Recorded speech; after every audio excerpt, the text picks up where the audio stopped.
Good evening, guys. Welcome back to Live from the Shop, presented by Drag Drive Repeat. Thanks again to Mike and Eric for letting me do this. Guys, first off, this is a call-in show, so it's just like a Zoom call. So if anyone else is in their garage and working on their car tonight, or their stuff, or their engine like I am, just shoot me a message or in the comments, and I'll send you a link to join, and we can hang out, and you can show us what you're working on. I'll show you what I'm working on.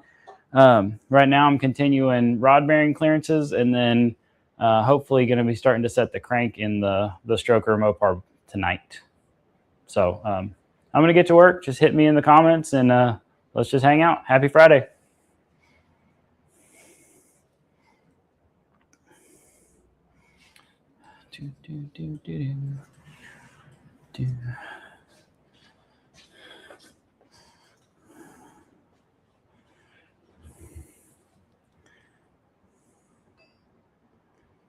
So I'm just measuring my rod bearings. I had to have the crank ground a second time because I only have one option for rod bearings, and so I needed to have them ground to improve our rod bearing clearance.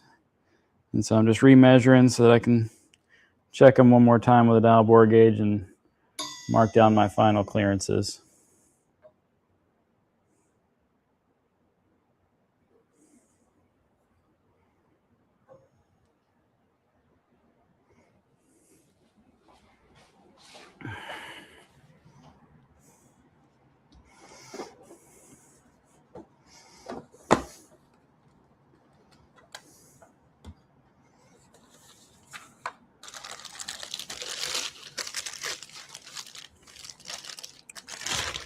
Should have just left this all put together, but it's been more than a week since we were measuring on this last.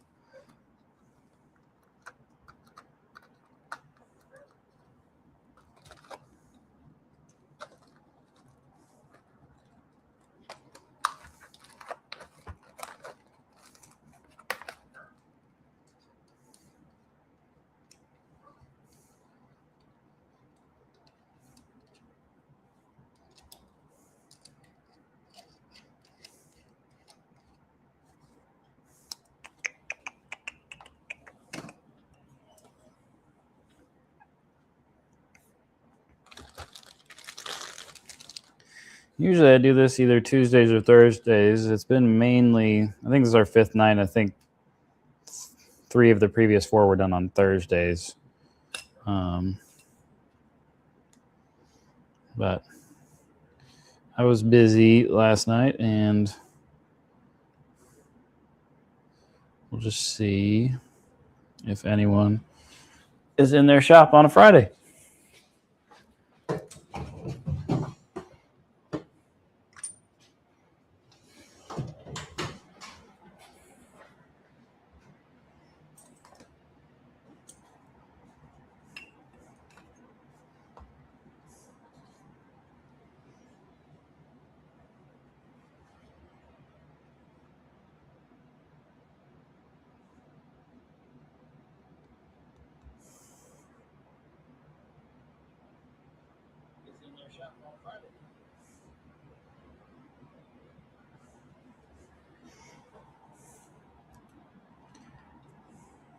Way too much preload. Let's back that off.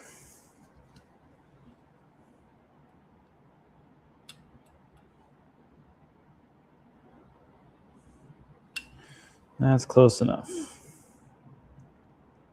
All right.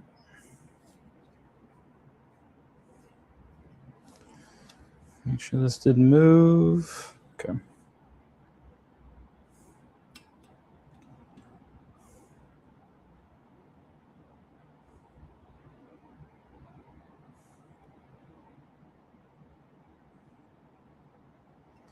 Just a hair over 2 more tenths. There.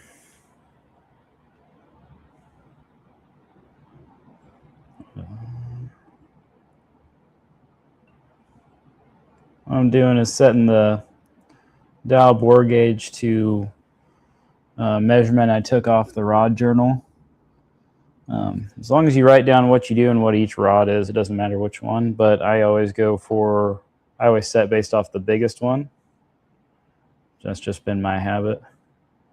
And then when I document the bearing clearances, I'll do the math for what each journal size actually is in respect to the bearing that it's going to. All right, so that's set. We can get this out of the way.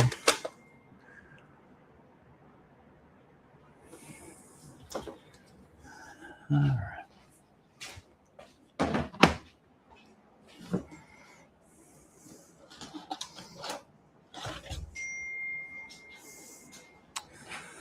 All right, I have not touched these since last time. So they're still torqued together, same bearings.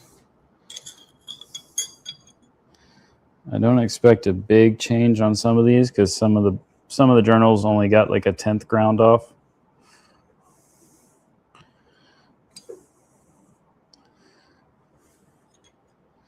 But our dial bore gauge is set, I think, 3/10 smaller than we were last week. 1.9793. All right, so this is number 1. And I need a little bit of acetone to clean the previous Sharpie numbers off the rods so I don't get confused.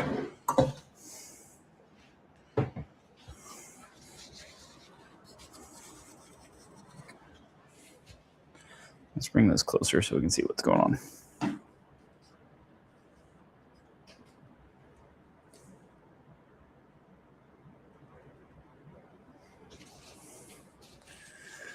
All right.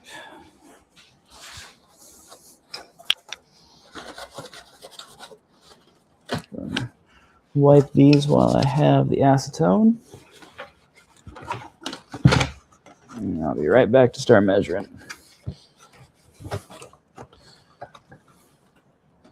Okay.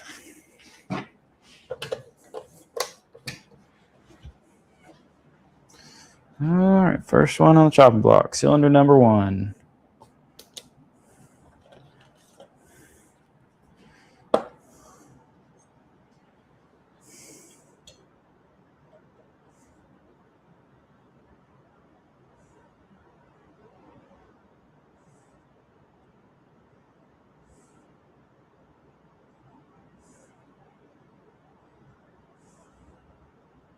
.20. So I'm writing what the indicator says on the rod, just so I don't lose my place. And then when I transfer it to the paper, I'll do the math. But number 1 is on the 0, so 2.0.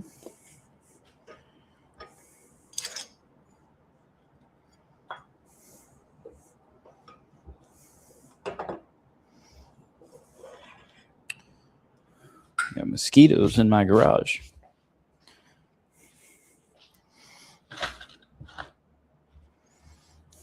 I'm going to go driver side down and then passenger side.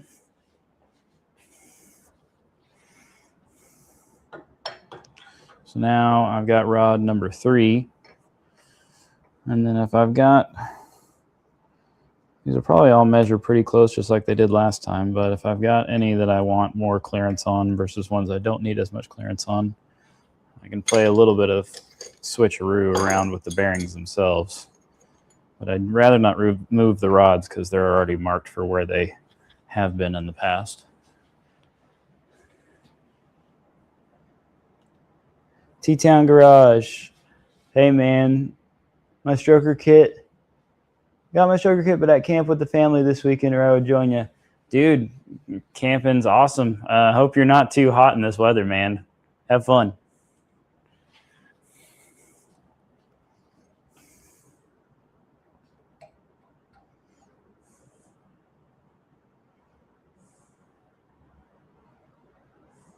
.20.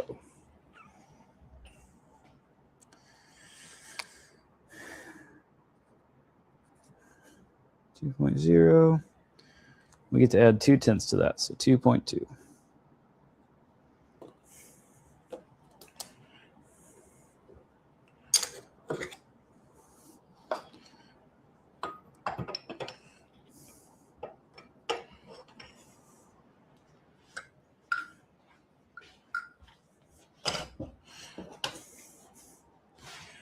All right, cylinder number 5 next. Oh, get my shim. The vise doesn't come down far enough to hold the rod in place, so I have to use this little piece of aluminum. There we go.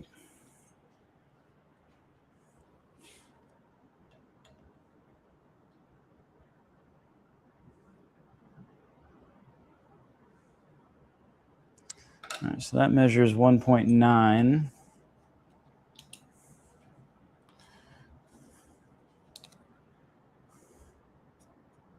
But we get to add a tenth to that because that journal is a tenth smaller than our gauge, so we'll say that's 2.0.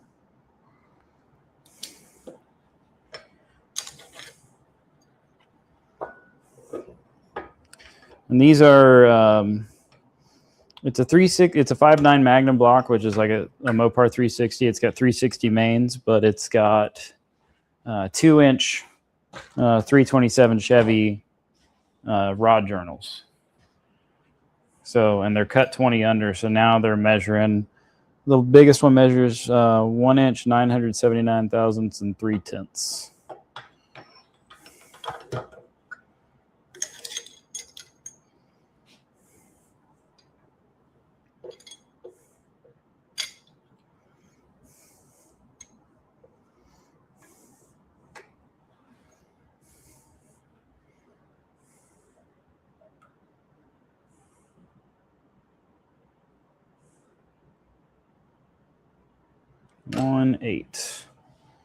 I remember this one being. I remember one of these being real tight before, so.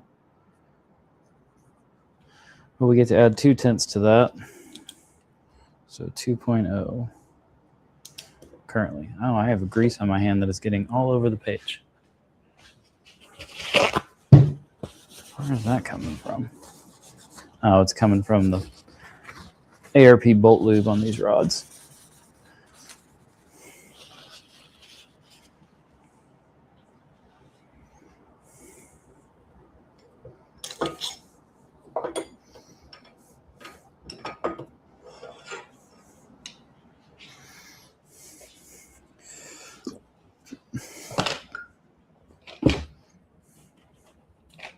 All right.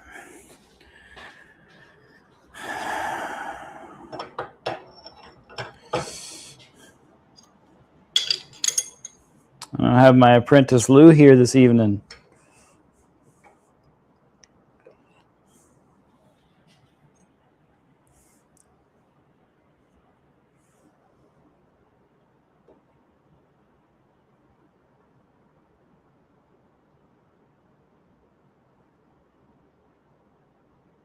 So that's measuring 1.7. So that is our tightest one. So we may have to do some swapping around because that's also on our 0. So that actually is 1.7, which makes sense because this rod journal, the number 1-2 rod journal, changed the least between going to and from the crank shop. I asked them to take 6/10 off. They took about 6/10 off the biggest one. They took about 4/10 off, and now they're all within a tenth of each other. Actually, they're within 2/10 of each other. Sorry.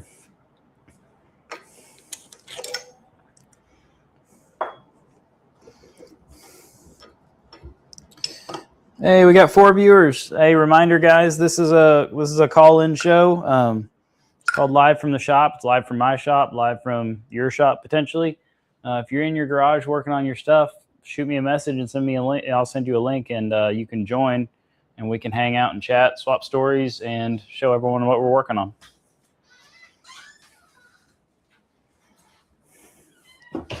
As my wife brings me a bag full of diapers. Why, thank you.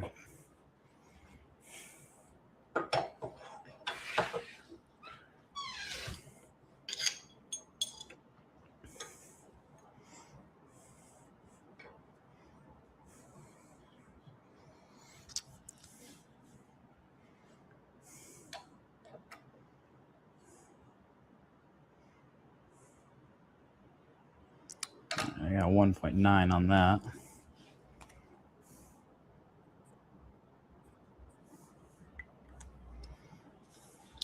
Shouldn't have started writing on the paper till I was done swapping bearings around. I can add 2/10 to that, so that's 2.1. All right.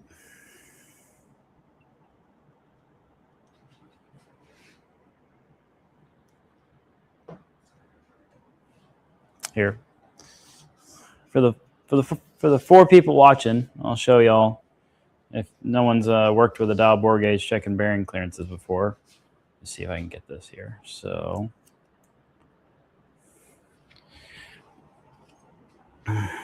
this is a dial bore gauge.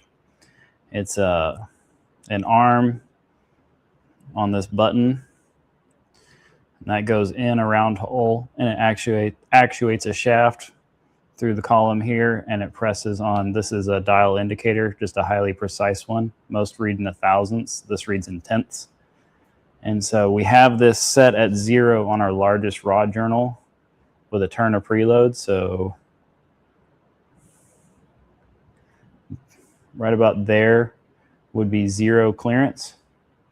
And so when I'm putting this in the rod, I'm looking for where the needle bounces back before reaching 0. So see how as it gets pressed in, as the hole theoretically gets smaller, the needle goes clockwise all the way to our 0. So anything backed off from that 0 counterclockwise is our clearance. So this one measured 0.0019 inches clearance. So start at 0, that's our crank, and then each tick is a 1/10 of 1,000, so that's 10 tenths, so that's 1,000th, and then 9 more tenths. Right about there is our clearance, is 0.0019 inches, or 1.9 thousandths, or 1.9 mils.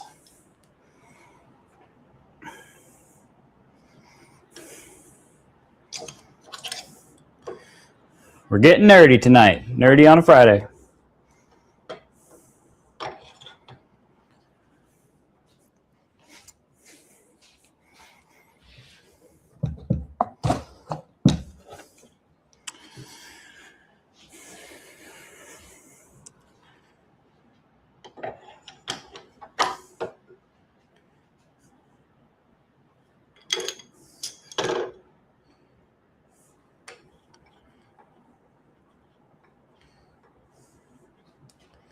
All right, can y'all see what this does? Where the camera is? If I tilt you, if I sit you behind my shoulder a little, I can only move the camera so much until I get a wireless camera. But tilt the camera up. Okay, I'll just bring you closer so you can watch it in action. So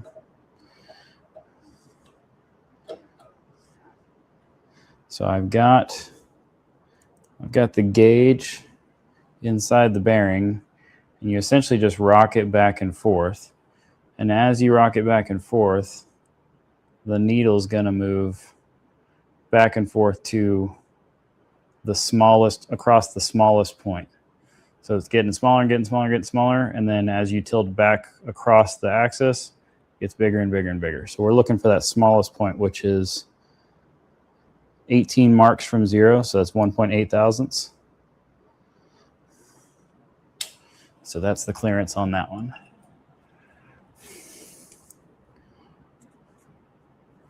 So that's 1.8.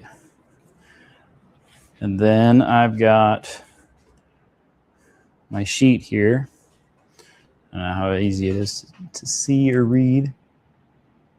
There we go. So I've got documented what my dial bore gauge is set to, which is 1.9793 inches. We just measured rod number 6. That journal actually has a measurement of 19792.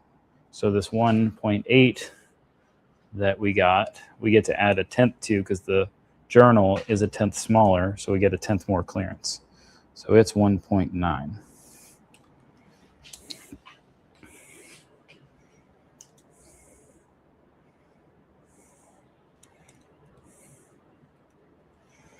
Thrilling content on a Friday night. But it is progress.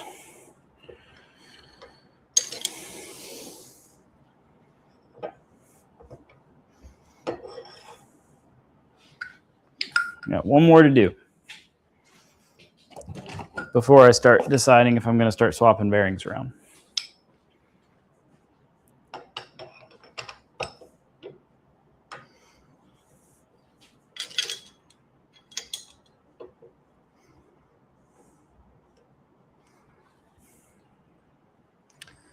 Cylinder number 8.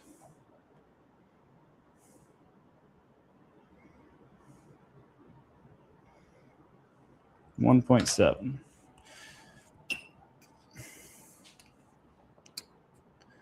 This journal is 2/10 smaller than our 0, so we get to add 2/10 to 1.7, so it's actually 1.9. Okay. Now I get to play around with if I need to swap around. Is it already bedtime? Okay. Oh, 1 second. I have to tell the boy goodnight. Or do our 2 viewers want to tell the boy goodnight? You're not one of my viewers this time? So I got this all on my own? Hey, buddy. Yes, yes, you can hit Daddy's face. I love you. Go to sleep. Good burp. See? Get the burps out of the way now. That way she doesn't have to come back in 20 minutes. Good job.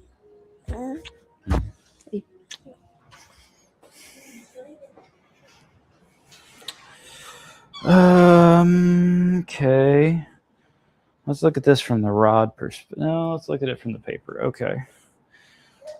So cylinder number 3 has the biggest clearance. I'm not mad at that because that's the first bearing that went when I blew it up. So I'm not mad at that. I don't necessarily want to touch that. I don't necessarily like that cylinder number 2 only has 1.7. So who's got the most? Everyone else has, in terms of measurement, let's see. That 1.9 is actually a 1.8. That's only a 1/10 better. That 1.9 is a 1.7, so that's the same. That 2.0 is a 1.8, so that's a 1/10 better. That 2.0 is a 1.9, but that's cylinder number 5. I don't really want to mess with that. Let's see. Who do I feel comfortable making potentially smaller?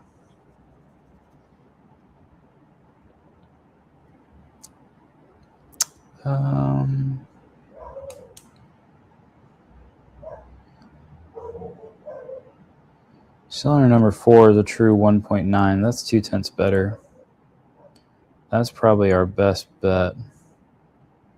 Let's swap number 2 and number 4 rod bearings. All right.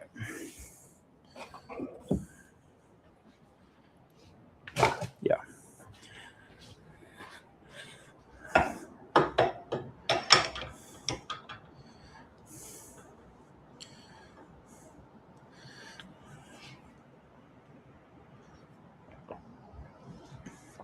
Okie dokie.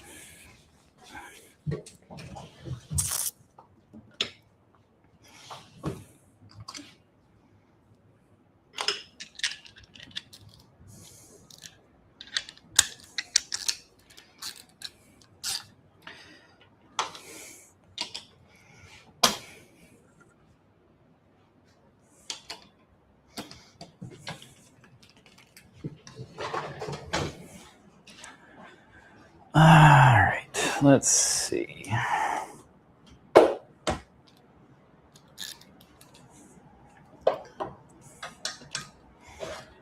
Well, I guess the vise wasn't tight enough.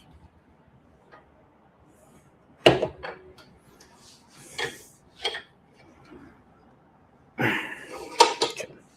let's try that again.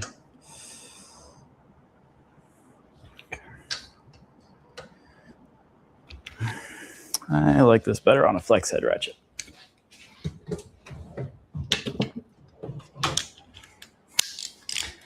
With a flex head ratchet, you can do this. Whee!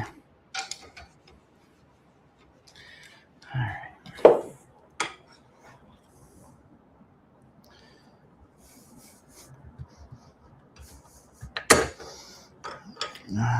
Okay.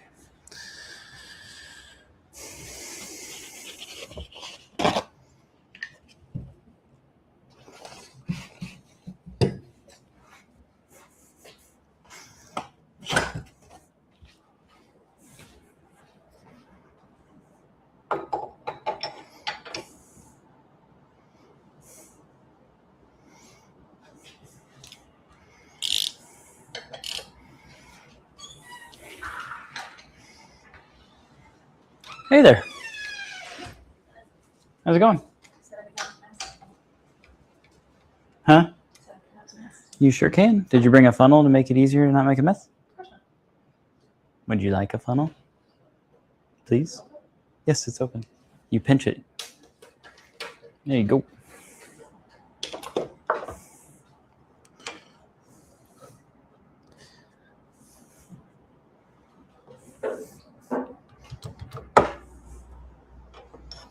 All right, let's play bearing swap.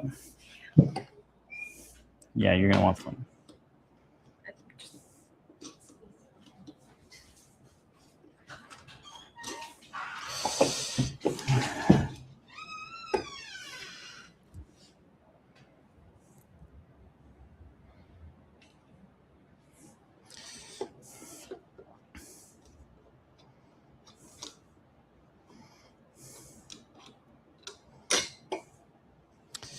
All right.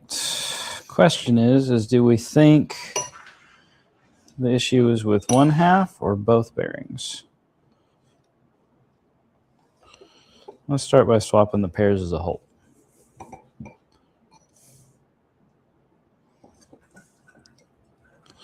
Because it could also just, goodness. Huh? How did you pour it? Tilted it.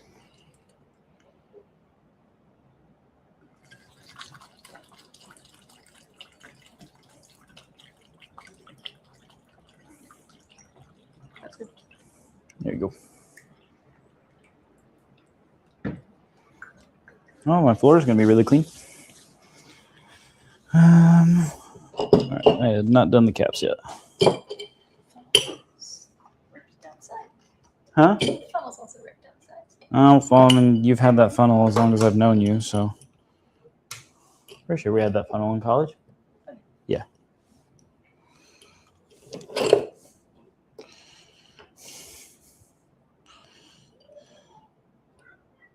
The baby's talking. All right.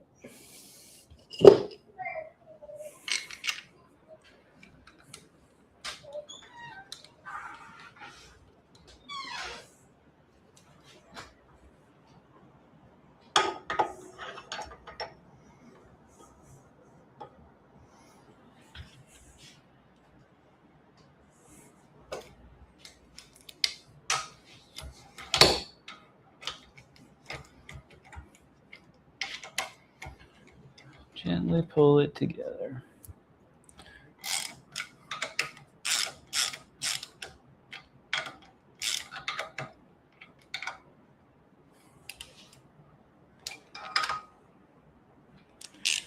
Okay.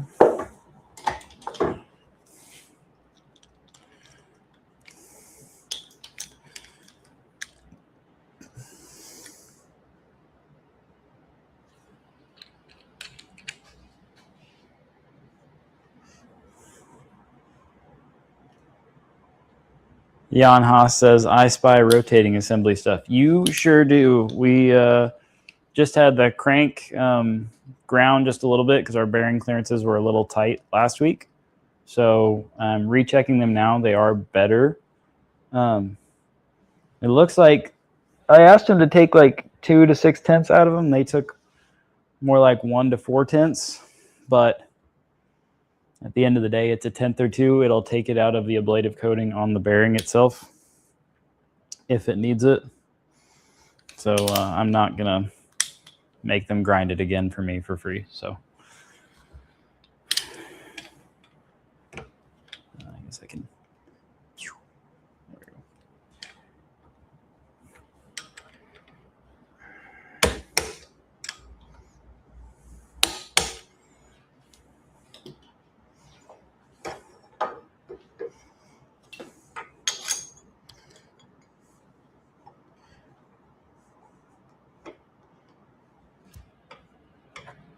There we go. All right, so this was 1.7 before.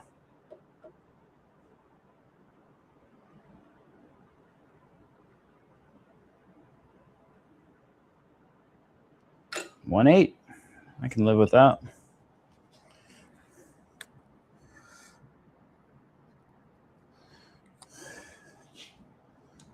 $1.8. All right, now let's do the other side.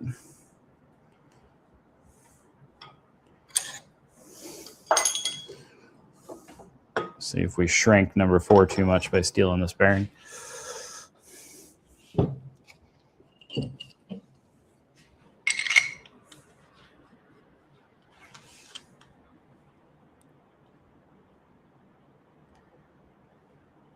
That's easy to measure less than half a thou if you got the right tools, man.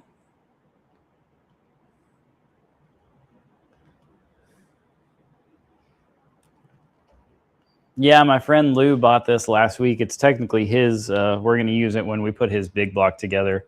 I was planning to just make it out of 2 pieces of like angle iron so that I could clamp it in the vise and like some bolts. But this was easier.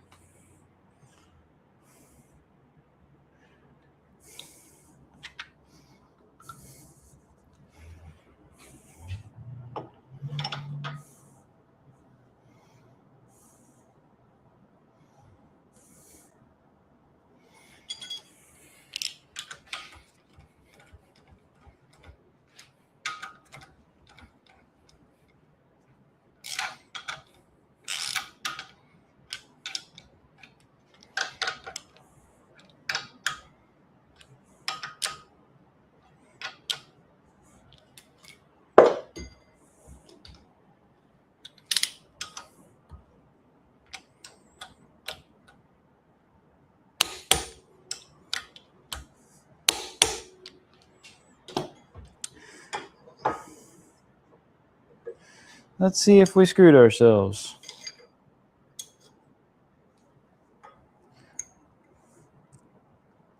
Well, we get to add 0.2 to this one. This one was 2.1 for the shaft it was on.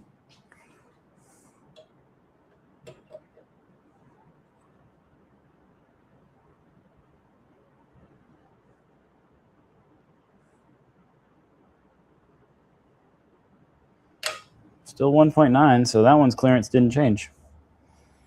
So I think it's more the rod influencing what the bearing does in this situation. But we've got numbers we can live with. Now, do I want to swap these bearings with the bearings in number 6 and try to get number 6 above 2?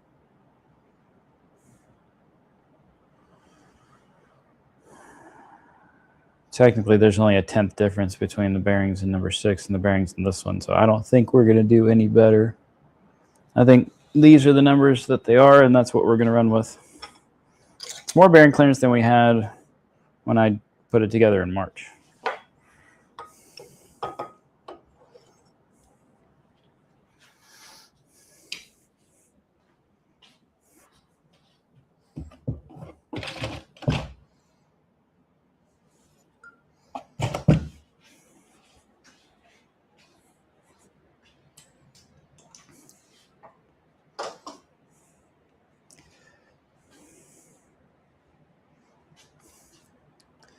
Jan says, I keep not having anything to work on for these evenings. My garbage is all packed for index and bracket racing this weekend. Index and bracket racing? Well, which is it? Are you going to be index racing or are you going to be bracket racing?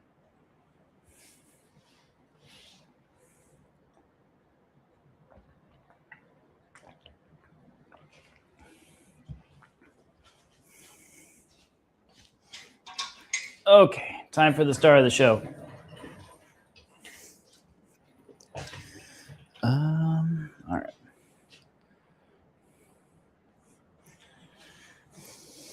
We are going to put some plugs in this block. It's clean. We cleaned the block last Monday night, Tuesday night. And so right now it's just covered in ATF to keep it from rusting. So we are going to put plugs in the block, starting with the plug that I forgot last time, which is why I'm rebuilding this for the second time in 6 months. In this hole, a plug is supposed to go so that the oil coming from the oil pump is all forced through the filter before it comes back into the block.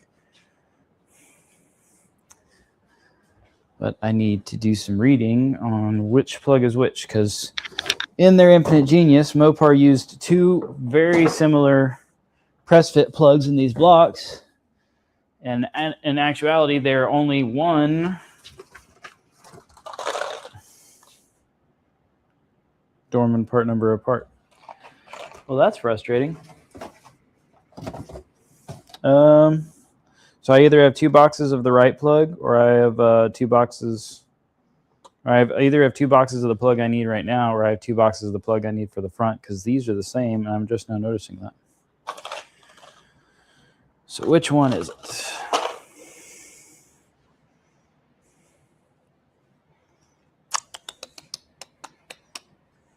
We're going to do some Googling. Ooh, we got 5 likes and hearts.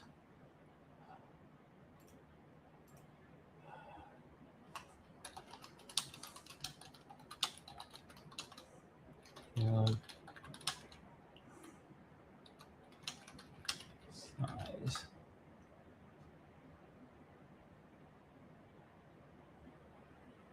Okay. 9/16 cup expansion plugs. Which ones are these? These are Dorman 555-008s. There's a mosquito trying to eat my leg. Got you. All right. Distractions. Dorman 555-008.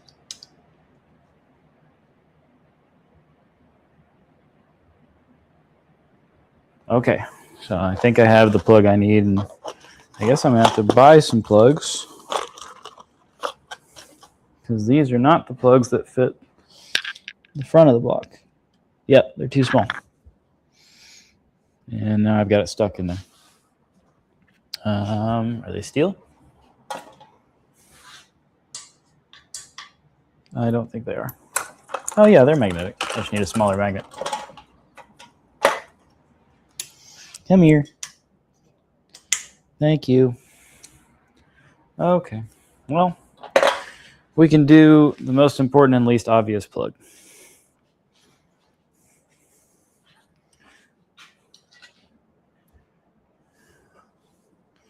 Well, it says it's 9/16, but that just kind of fell down in there. Maybe it is the same size as the front plugs. I need my magnet back.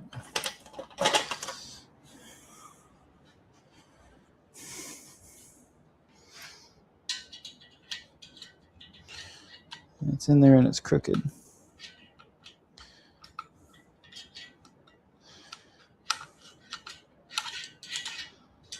Come here.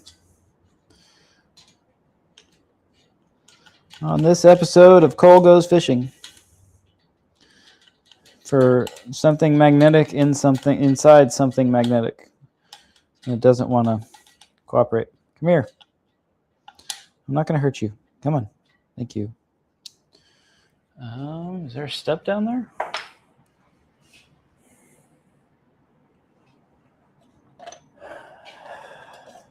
I thought there was only one step down there, and it's what this thing stops against. Oh no, there is another step. Okay, there's one. So I guess this is allowed to float down there, and then there's one step down for the press fit on this, and then there's another step down that makes it even smaller for the stop. Okay. Let's see what the fronts have. The fronts, you just want to put them in flush so you don't block the oil holes. All right. Well, worst comes to worst, we can always flip it over and punch it out through the oil pressure sending unit hole.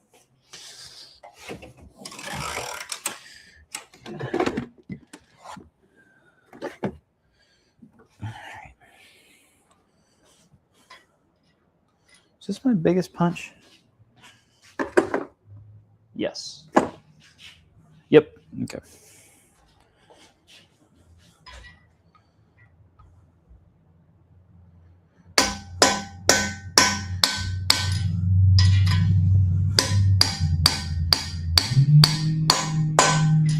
And we're in, and that solid sound where it was tinny, tinny, tinny, and that is us against the stop. Okay. The Achilles heel of this engine has been installed.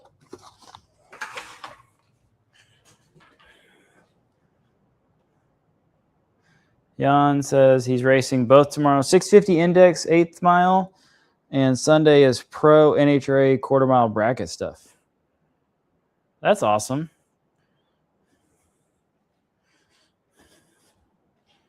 You got any tips and tricks you want to share with the class on your bracket racing?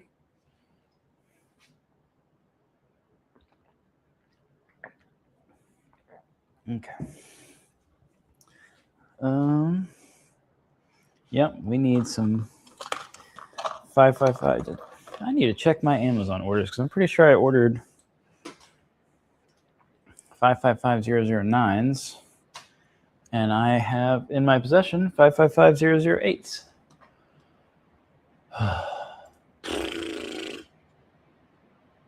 It's too late to return them, so I just have a surplus.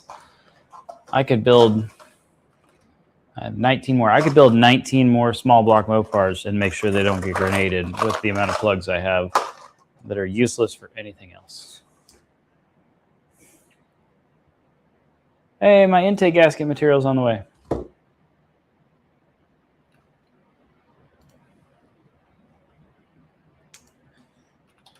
Dormant.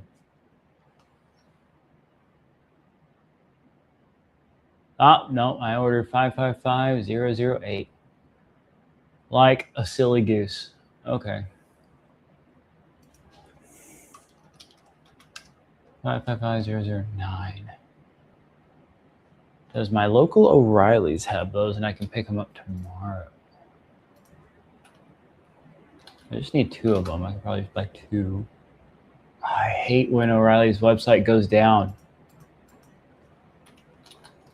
For me, it like randomly like gives me like an access denied thing and like breaks it.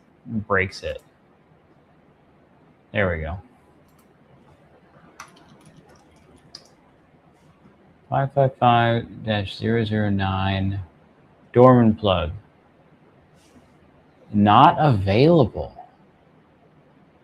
Not even available for delivery. Like, won't even like bring it to my local hub store. Okay, I guess I have to order them on Amazon. I don't want to. But I don't want to drive all the way to Summit. Summitham?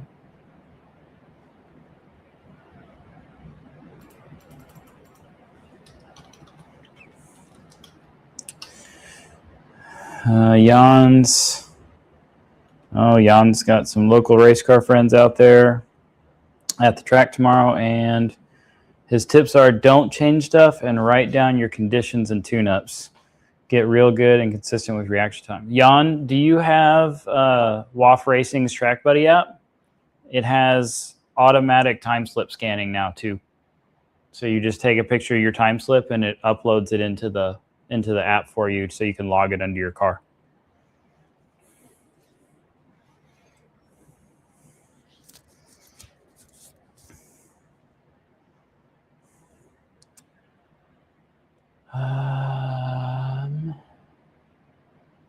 Wow. Summit doesn't have them in stock either. Oh, okay. Yeah, they're 19/32 diameter. And I left them in my block, but then the shop that did the line home punched them out. And so now I don't have them. And I didn't take any from my old engine shop while I was there. They don't even use that size. And they've got a whole box of them. Dang it. I don't have any here, do I? I'd remember if I had expansion plugs. Okay, we just can't do those plugs right now. All right. We'll do other plugs. So, I don't know. Let's see if I can show y'all this plug.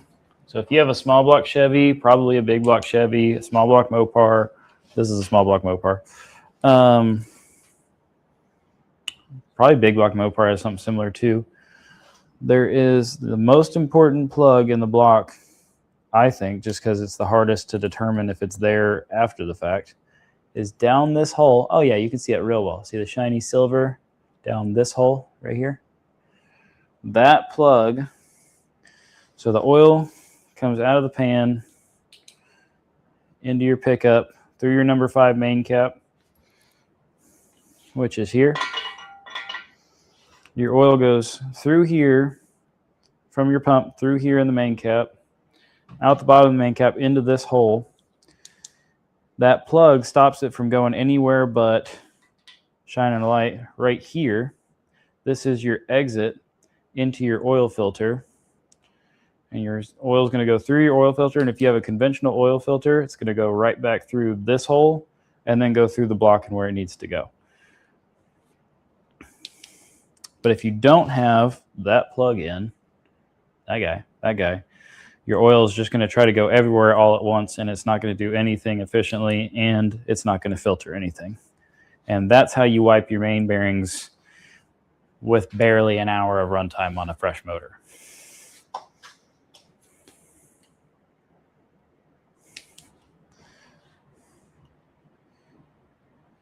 Yon does not have the Track Buddy app. Unbelievable. Yeah, it logs the weather for you too. It keeps the weather data up to date based on your GPS location. It picks the nearest track to your location and logs the weather data for you in real time. I believe also if you update your time slip like hours later, you just punch in what time the pass actually was and it'll go back and retrieve the weather data from that time.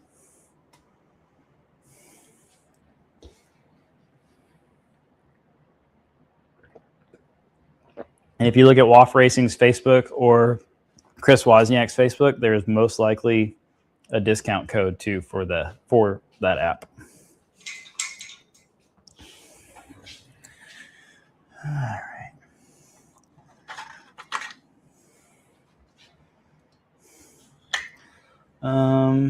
Okay, I'm trying to do too many things at once. I'm going to put the measuring tools away so that they don't get damaged.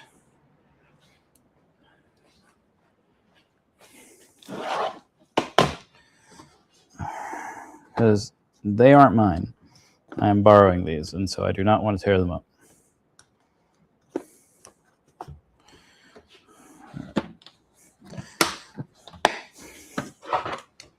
I wouldn't want to tear them up if they were mine anyway, but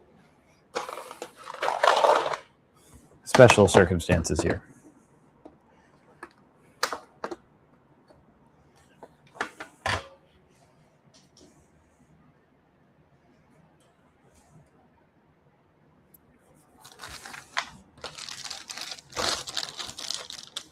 Jan says that's cool. It is.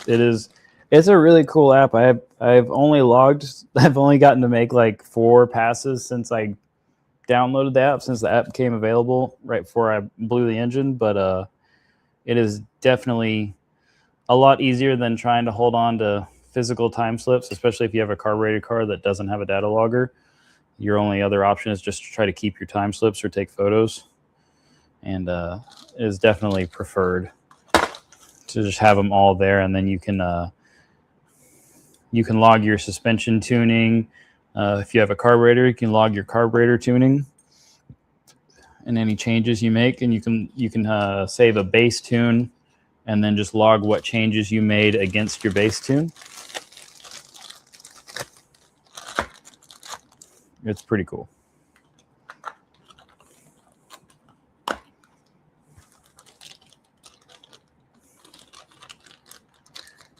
Cloe Buckner. Why is Cody Ham says, hey, Cloe Buckner. Why are you calling me Cloe Buckner? On my screen, it says Cole Buckner. Do I look like a fool somewhere? Is my name messed up somewhere? Or am I just getting messed with by the mailman?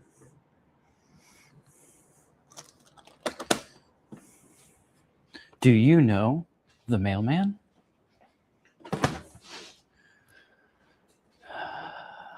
Okay. One more thing before I finish with the rods is I'm going to go ahead and split all these apart. And then I can put the rod vise back in its box, and I don't need it again. I can put tools away. Trying to practice what I intend to preach to my son, which is finish with one toy before you start playing with the next toy.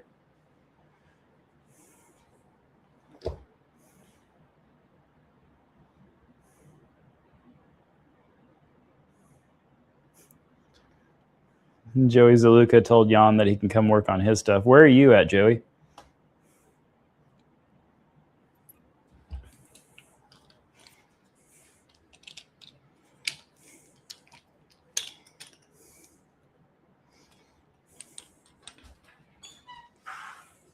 Hey there.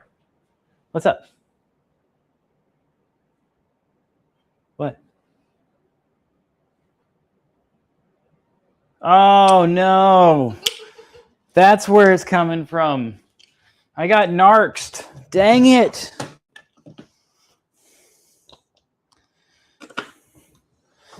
Cloe Buckner will forever live in infamy, thanks to our fearless leader, Mike Narks. My wife just came and showed me what you were talking about. Joey Zizulka is in Minnesota.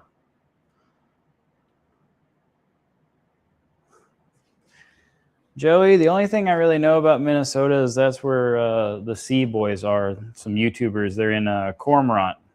Are you anywhere near there? It's like not far from Fargo, North.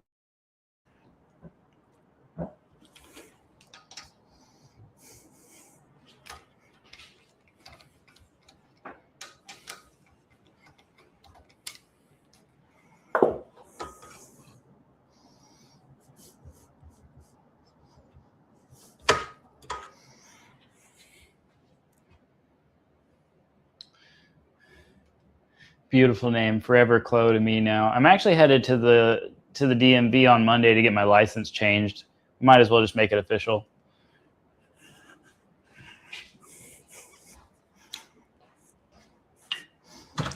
And since Cody's the mailman, he can hand deliver me my new license when it comes in and my name changes to Cloe Buckner.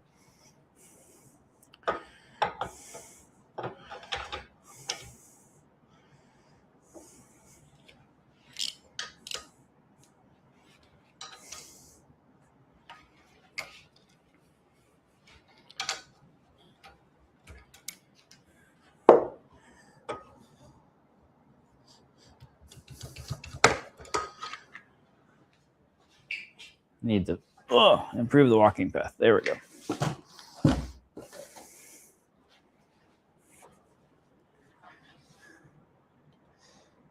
No, you're near Iowa. Okay, so I'd have to pull up the map, but I would imagine Iowa would be the opposite side of Minnesota. Let's see. Google.com/maps.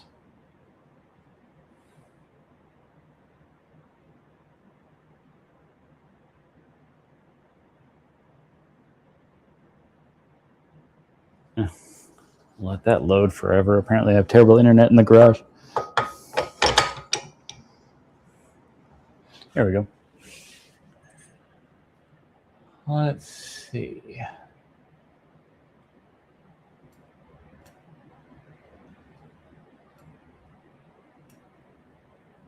Minnesota. Oh, okay. Iowa's on your southern border. Okay. So what are you, like the Rochester area?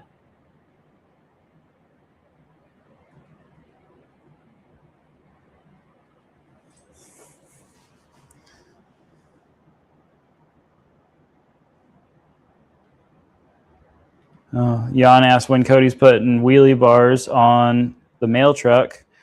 And Cody says, actually, it is in the works right now. That epic wheelie machine is finally going to have wheelie bars.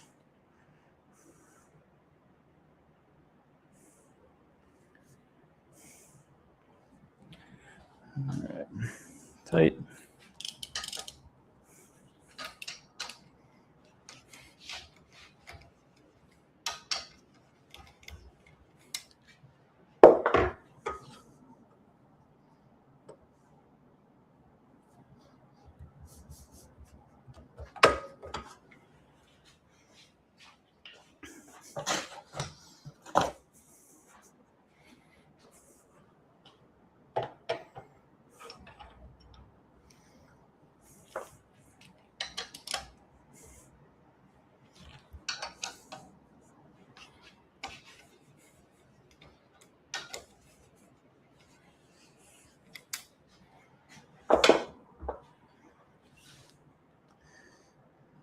I'll build another one for the wheelie show.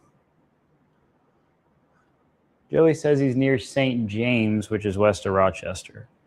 Okay. St. James. Let's see if I can find it. There's a lot of little townships in Minnesota. Oh, there it is. Okay.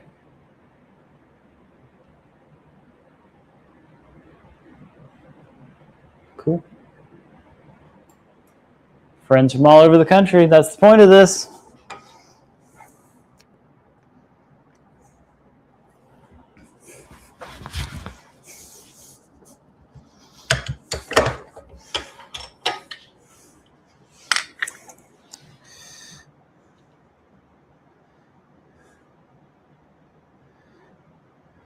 Cody was just at Byron Dragway. I guess Jan said there's a wheelie contest.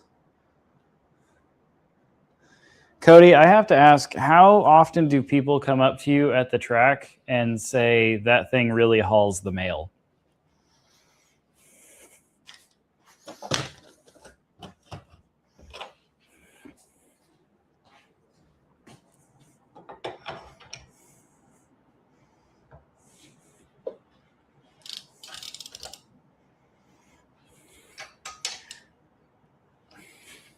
Or do people just ask you where their summit order is?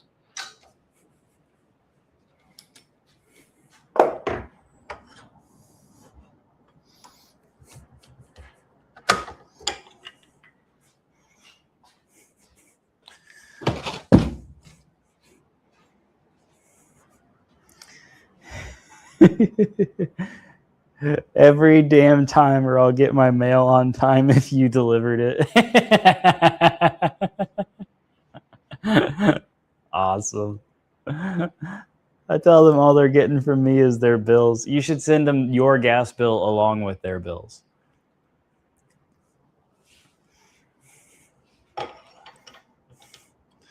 I know our current mail trucks aren't very fuel efficient, but I think the government would actually put a stop to you using your mail truck to deliver the mail.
One more, then I can put some tools away and go on to my next task. All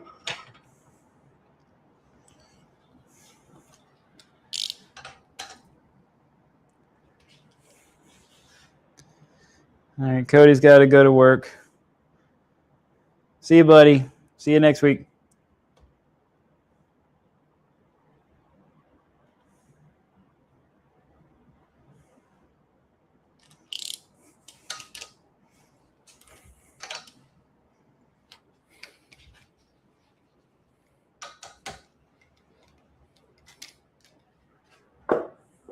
Ooh, I'm done with this tool. I can put it away. I love putting tools away. I used to not, and then I realized how miserable it was to always be looking for tools. And now I probably put tools away more often than I should, but then they're at least where I need them.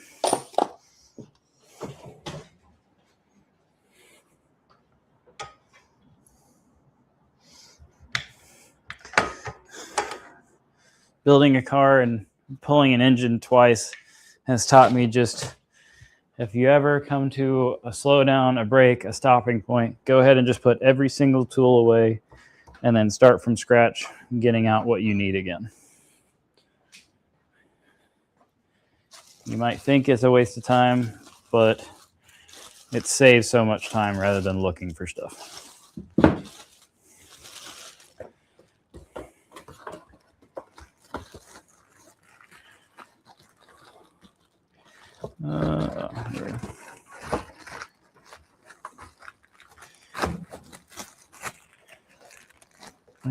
This rod vise has some tight packaging. I'm just trying to put it back in the box.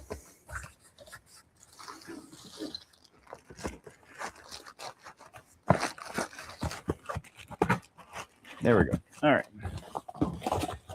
Rod vise is back in the box. Out of the way.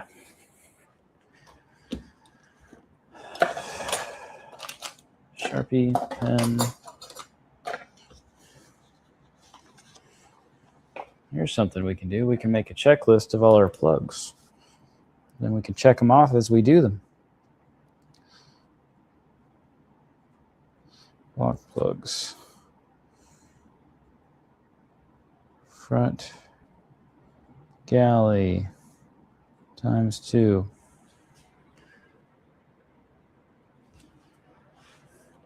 Jan says, yep, and the piles of tools with no open space to set parts in is overwhelming. Dude, my buddy Jonathan, and he knows he does this. He willingly admits he does this, but his garage, it is a disaster more often than it's not, and he only cleans it when he needs to take his car apart. All right, front galley ×2, water ×2. I guess I'll turn these into boxes I can check.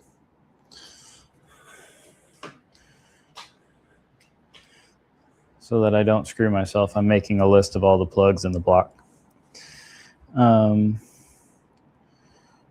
Distributor plug.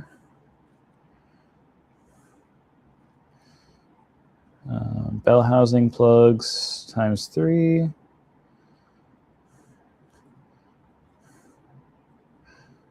There's only one plug behind the distributor. What else is there? Oil filter. That's going to be a bolt and a copper washer.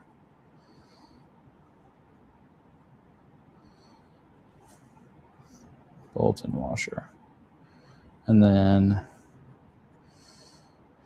number 5, main plug.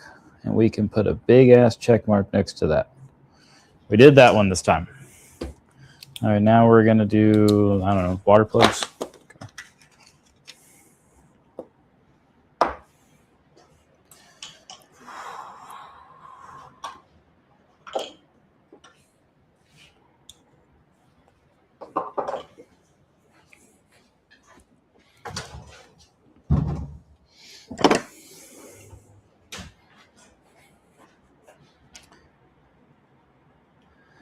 Joey said the struggle is real as I'm 3D printing tool organizers. Dude, same friend. He's got a 3D printer, and he 3D printed me a bunch of, they're just like these like V-shaped blocks. And I use them for wrench organizers and screwdriver organizers. They just let everything stand vertical and take up the least amount of space. Jan, catch you guys later. Happy engine building. Thank you, buddy. See you later. Enjoy your Friday. I know I am.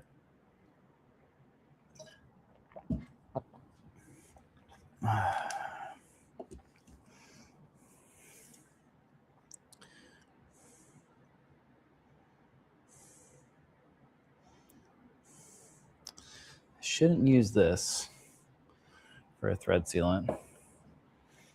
Of the 6 people watching, would anyone protest using RTV to seal NPT plugs?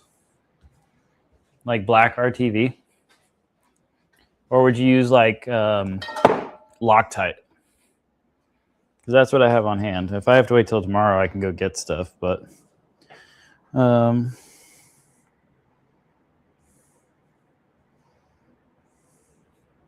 what's the service temperature on RTV?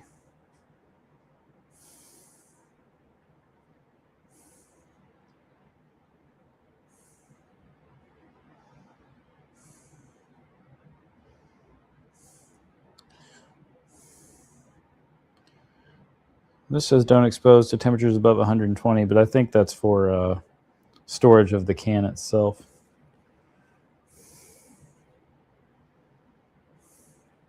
What's the temp rating on Permatex Ultra Black?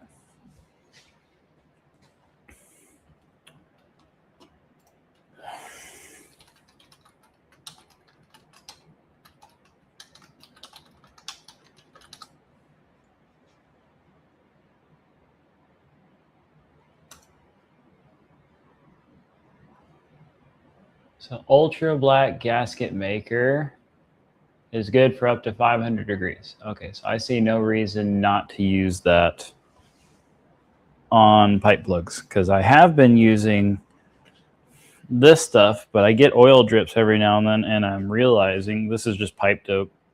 And maybe there's a higher temperated version of the stuff, but this stuff says it only has a working temperature of 125 degrees Fahrenheit to negative 40 degrees. Which an engine gets much hotter than that. So we're going to switch to RTV if this is not clogged, which it most certainly is.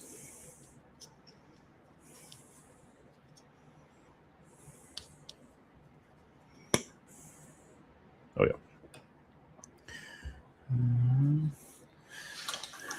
Welcome to Cole Gets Covered in RTV live for your entertainment.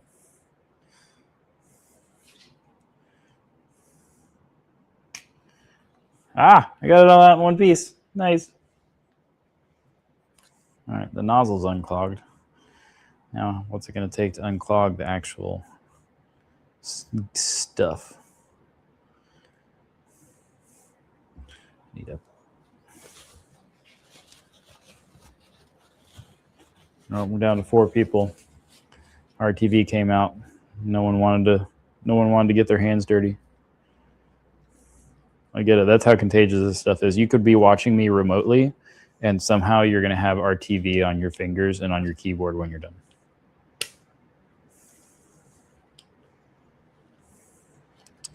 Oh, is this thing out? I probably didn't fully get the clog out.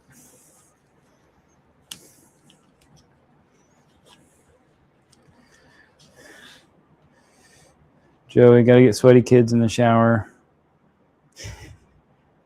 Yeah, my wife was just giving our boy a bath right before I got on. Good night, buddy.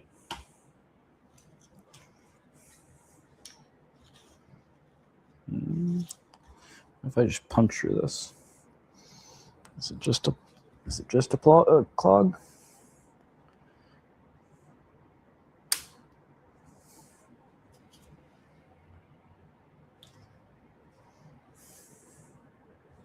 That was like hitting something solid.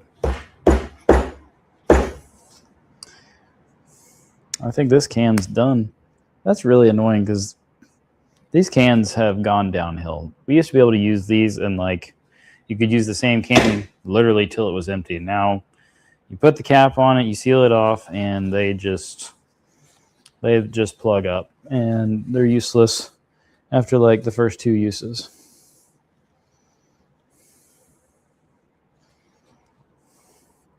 It's unfortunate. We're down to 2 listeners. 2 viewers. One of them's probably my wife. Shout out to Mrs. Cloe Buckner.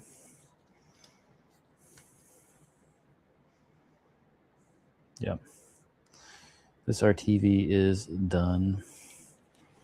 Do I have a small tube? I want to keep this shit around.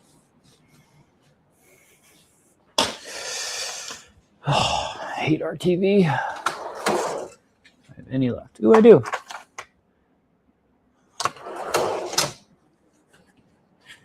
These little tubes are usually safe. Except this one, apparently. Let's see if we can pop this one.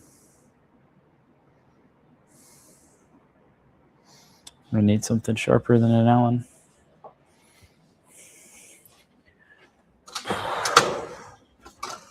Tonight, on how many tries does it take Cole to find a usable tube of RTV?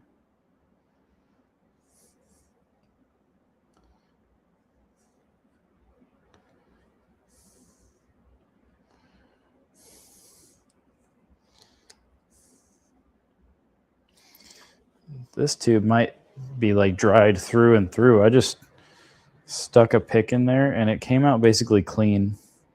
I don't know if anyone's ever managed to do that. Oh, nope, there's the RTV. I came out the side. Well, use it while we got it. And then we'll throw it away.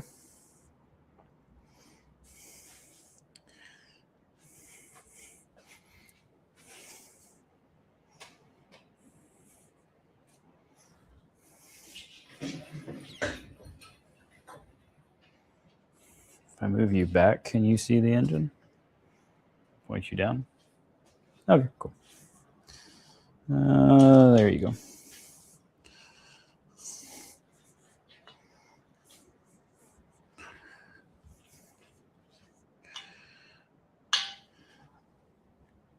Okay, there's that one.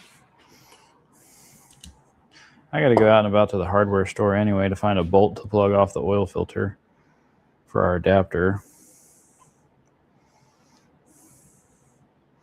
I picked that up from our local Ace. Ace Hardware is a good store.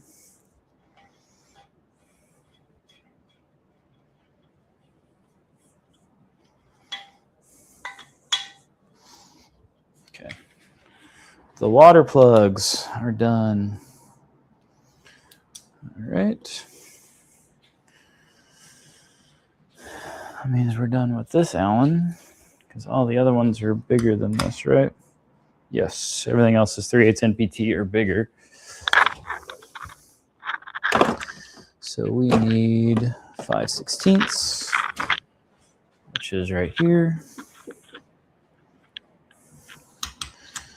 All right.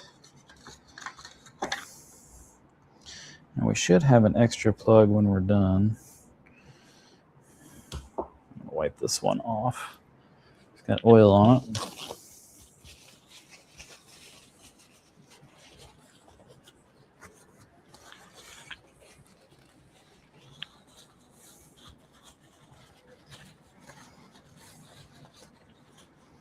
Just in case one of my 2 listeners, or one of my 3 viewers, hasn't been here before, this is a live from the shop call-in show. So it's just kind of encourage people to get out in their shop and hang out with other people, even if they're not actually in your vicinity. And so if you want to call in and go live from your garage and join this call, just leave me a comment or shoot me a message on Facebook, and I will send you a link and you can join, and we can just hang out and show each other what we're working on and show the audience what we're working on. All right, so this is our plug that goes behind the distributor. This is going to be a lot easier if I flip the block over.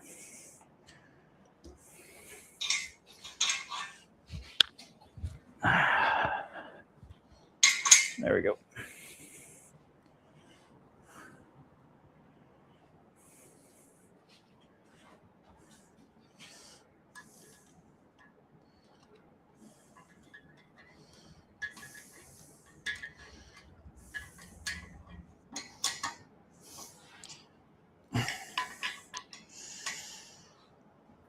All right. I just put in the second Achilles heel on a Mopar block, which is a plug that's inside another plug on the back of the bell housing that goes just on the other side of the distributor. That'd be another massive internal oil leak. Some people, I think, drill a hole in that plug to pressure feed oil to the gear, but I just let mine get fed by splash.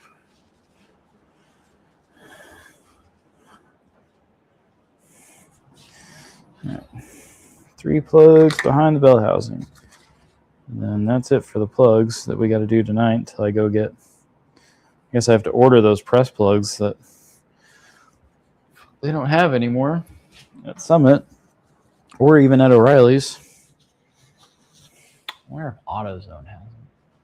I have basically every auto parts store within 3 minutes of my house, so I guess I should check all of them.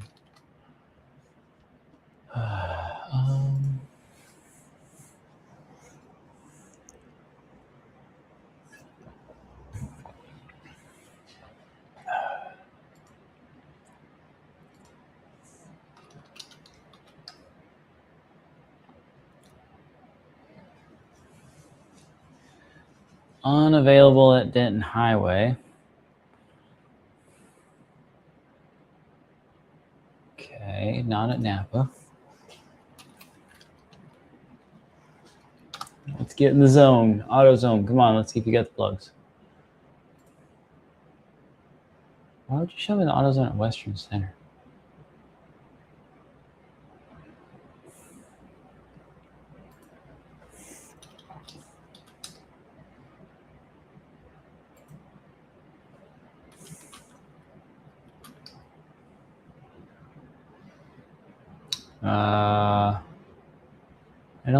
I don't need to turn the vehicle filter off. Just find me the part.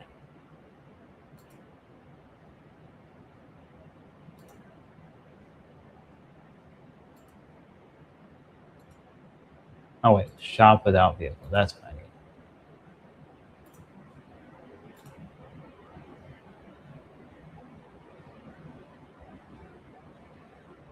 Slide.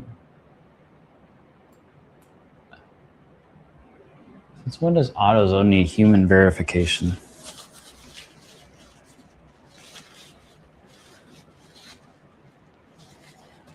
Get it by the 20th. 3 nearby stores have it. Sweet. Nope, that's 557-009. You bastard. That's not what I need. I don't need an entire multi-size plug kit. I just need these plugs. What even plugs are in this kit? I don't even know. What is a 557-009? That's like a plug kit for a specific engine. Looks like maybe like a small block Chevy plug kit. Okay, AutoZone doesn't have it. Advance.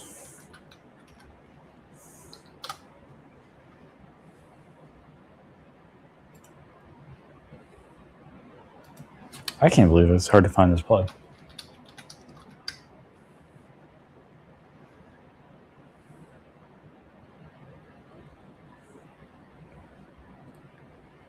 Welcome to Cole Searches for Press Fit Plugs. Oh, they even already knew what I was searching for. 555-009. Out of stock, in stock nearby. Ooh. You're calling 20 miles away and 33 miles away, in stock nearby. I am going to Carrollton tomorrow. I could go to this Louisville store. Okay, cool. I have an option if I want to pick these up tomorrow. It's really frustrating that it's such an oddball size. Okay.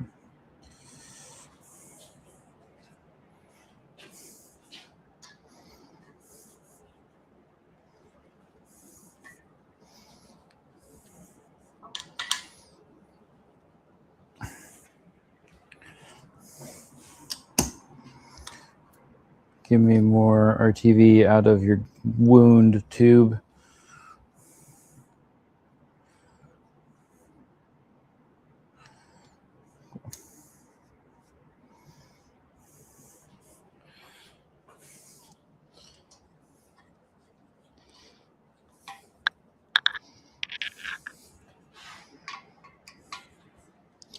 Every time I build this engine, I have the slightest like little oil drip that coats the bottom of the bell housing of the transmission. And I'm pretty sure it's not the rear main seal because I've checked that multiple times. So I'm thinking maybe it's my plugs just weeping. Because it's not the back of my intake either, because every time I reach back there, it's clean too. Give me more blood. Bleed for me. Thank you. I'm torturing this poor small tube of ultra black RTV for its life's blood.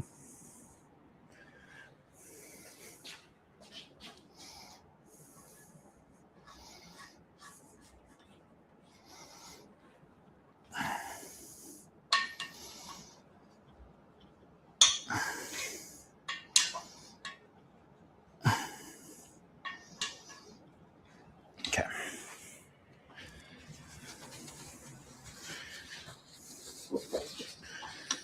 Give each one of these another little oomph.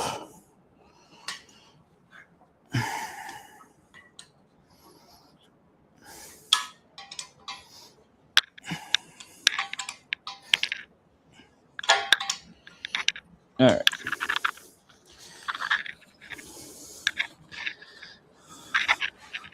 All of our pipe plugs are installed. All 4 of them. There's 3 in the bell housing, 1 through one of the bell housing, 1's into behind the distributor.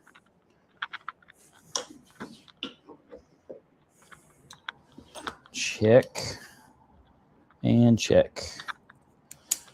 All right, so now we're just missing the oil filter, bolt, and copper washer. I bet I have a copper washer. If not, I'll need to get one, but let me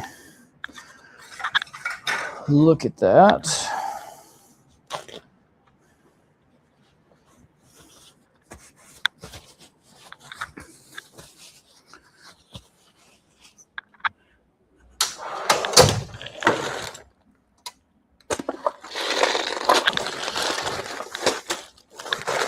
You want to see my shame drawer? I don't know if this cord will reach far enough. So my garage looks somewhat clean. Can you see it? Okay, you're kind of far away, but this is my shame drawer. This is my any hardware. I don't organize my hardware. Any loose bolts and nuts, even packaged bolts and nuts, go in this drawer, and I'm about to be forced to do something about it because it almost doesn't shut. How big do these go? These go up to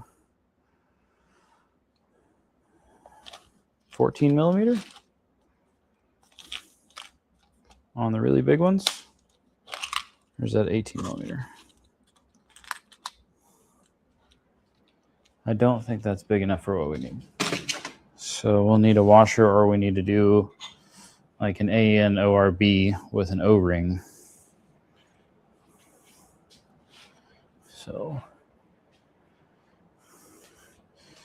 here's what I'm doing here.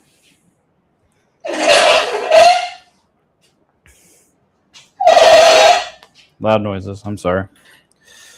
We are doing, so we have a remote oil filter setup on this engine. And we used to run a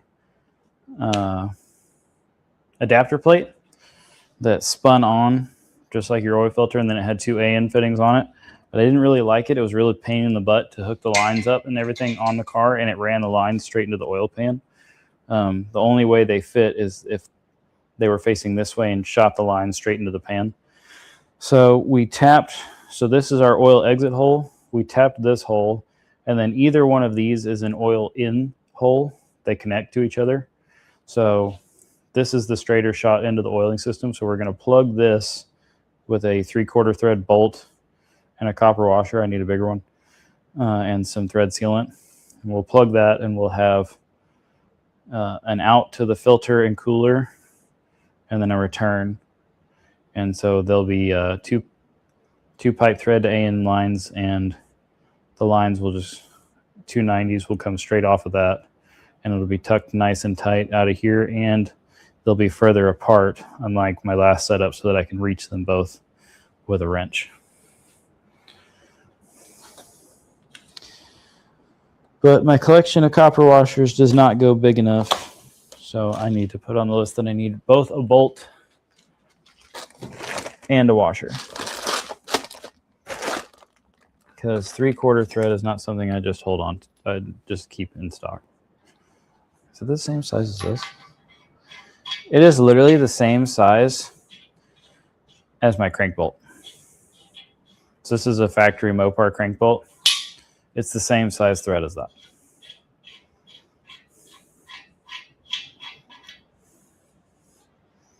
Big boy.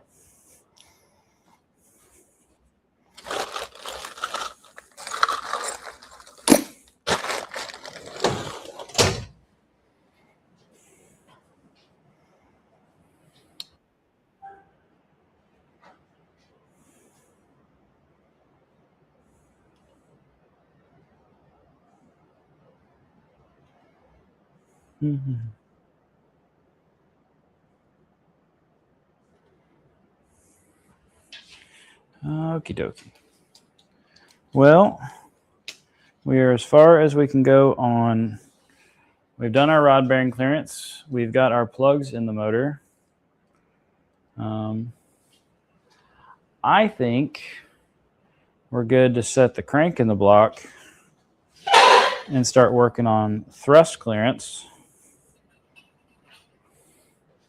which also means I'm going to have to figure out setting up a thrust sanding surface. Let's see. That anvil is a little small for the task. We may just do it on, we'll probably just do it on the workbench. The workbench should be flat enough with a piece of sandpaper. So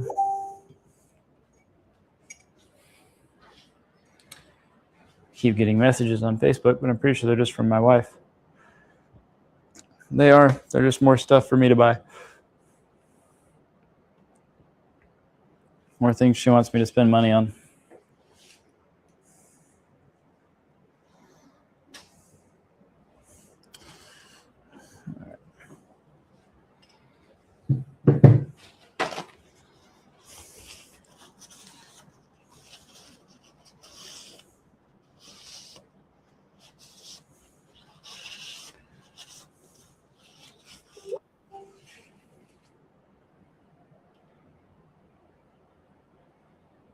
She's actively trying to get me to buy a K truck.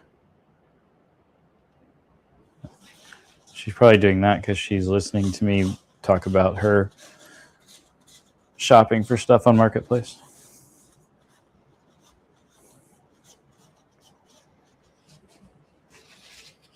She's one or both of my 2 viewers right now.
Okay, let's get some GP1 and pour it into a cup, a cleaner cup. We don't necessarily need it in a cup. We can just use our fingers. I guess after I clean them, my hands are kind of dirty.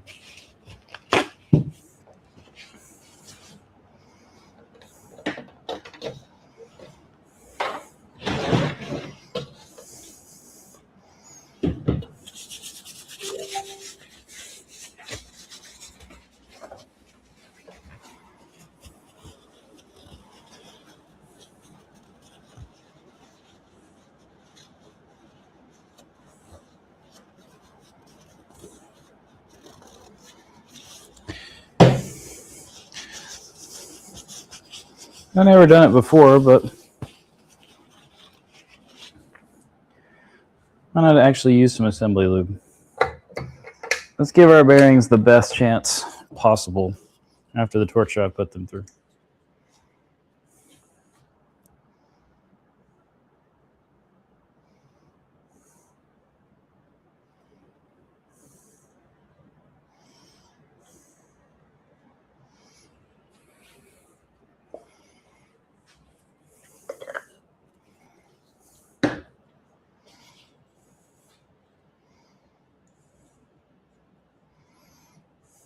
This stuff is nice and sticky. This is the CRC Stay Lube assembly lube.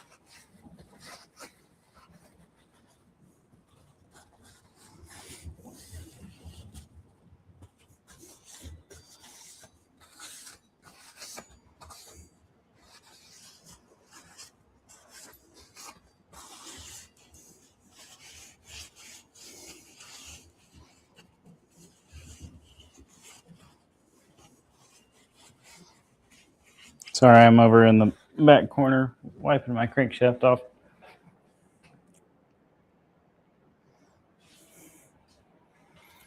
It's the only stable enough surface I have that I trust to stand a crankshaft up on.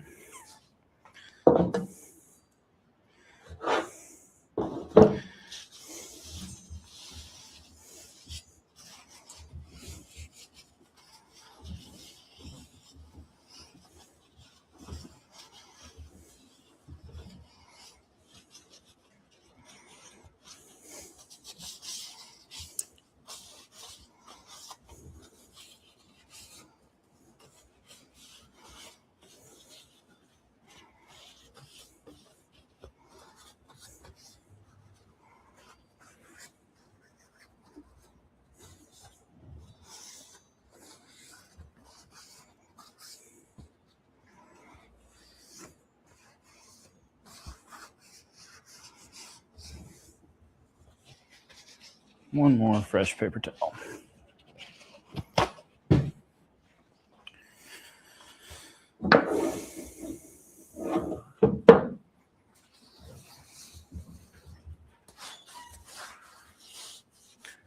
Hey there, gorgeous. How's the baby? Was it the dog buried in the guest room pillows?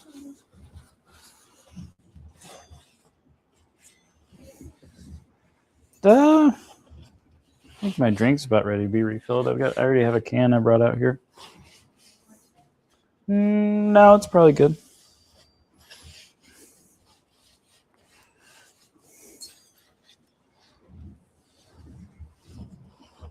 Thank you.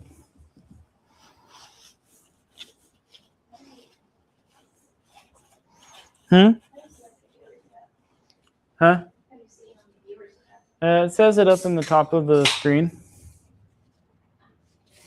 Or is there still just 2? There's 4? That means it's not just you. Hey, I'm only one of your viewers. You're only one of my viewers? So there's 3. I have 3 OG viewers.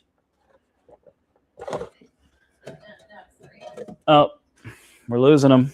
But I heard you talking about Someone heard me talking about them. They didn't want to be put on the spot. I get it. It's cool.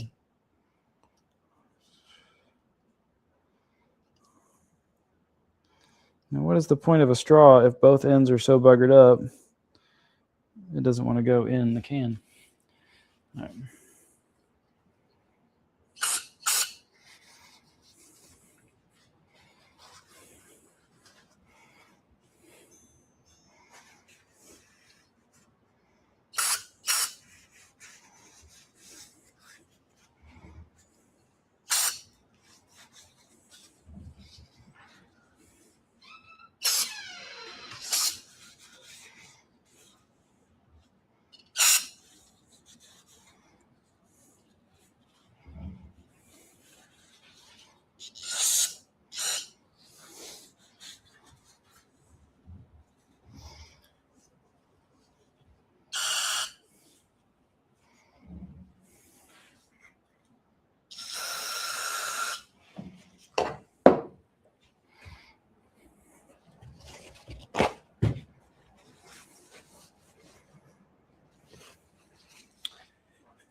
We still got 3 viewers.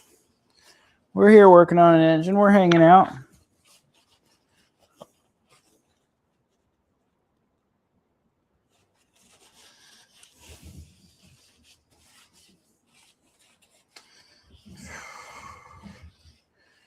Hoping to have this thing running maybe weekend after next. After tonight, I'm probably a little busy this weekend. And then next weekend, I'll be very busy. But we're just trying to make some progress.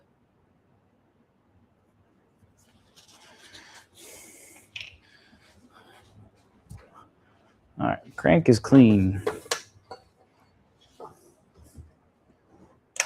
Good.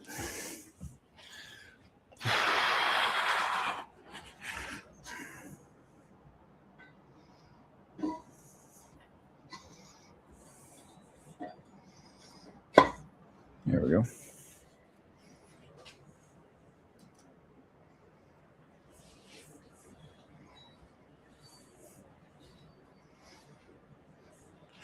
Do we have any thrust at all?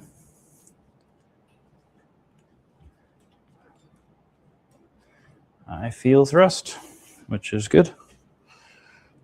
I also feel RTV on my finger. All right, let's get a dial indicator on it.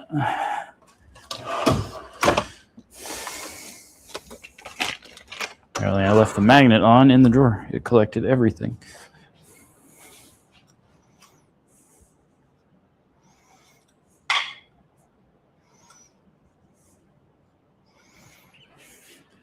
Let's see if we turn this in a way y'all can see what's going on. Okay. So I'm measuring thrust or crankshaft in play. First with just the block bearings, and then we'll put the number 3 cap on, because that's usually where it all goes to hell. There we go.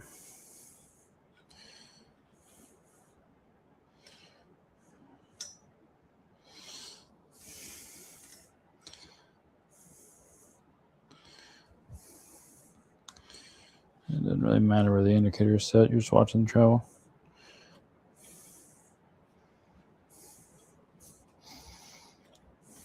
Okay. We have just a hair under 6 thousandths, and we want between 4 and 6 thousandths for an automatic transmission once everything's installed.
Oh, energy saver's turned on because my laptop charger is plugged into my laptop, but the charger is not actually plugged into the wall.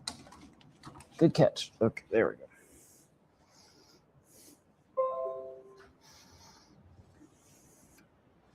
Okay.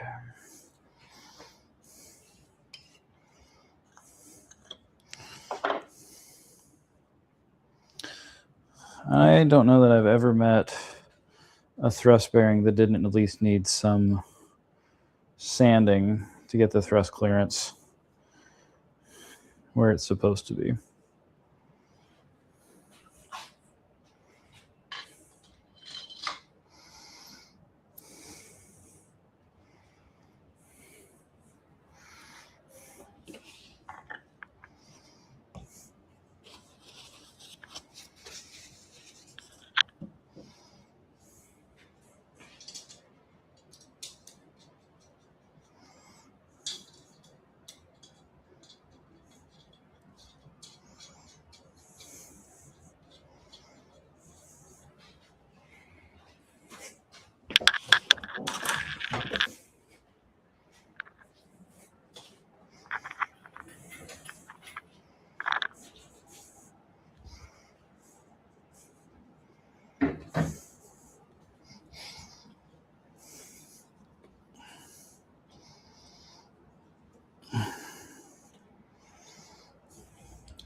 Cap is seated. So while the cap is seated but not loose, I can still get my full 6/1000. I'm going to tighten my just a touch.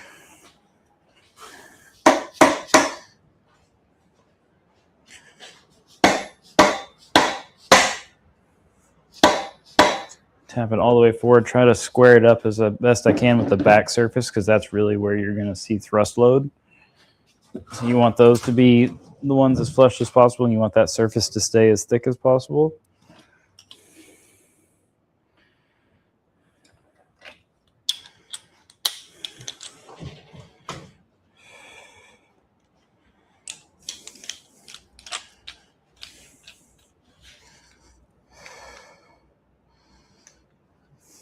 Start just by torquing it to 80. Final torque is 110, but we'll know what's going on at 80.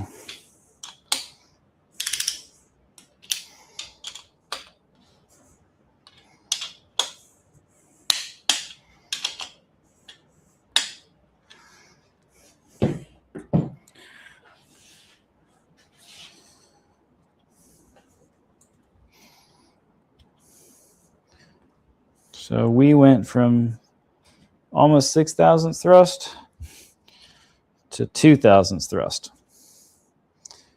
It's reliable too. I can do it by hand, which that's what you want, is whatever clearance you can get with your hand and where the needle stays, not prying on it.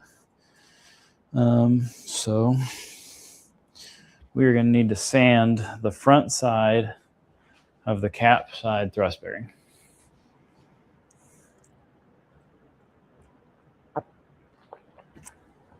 And this might turn into a long process of sand, clean, check, sand, clean, check.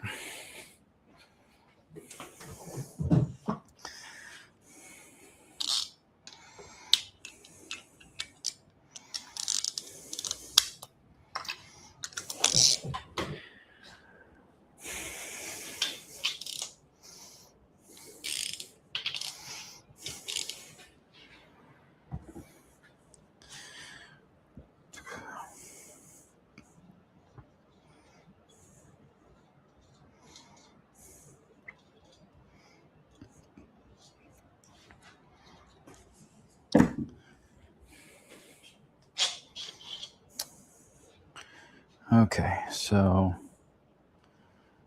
looking at it, orienting myself. Okay, so if I'm looking at the bearing surface at the tang up, the front is on the right. Okay.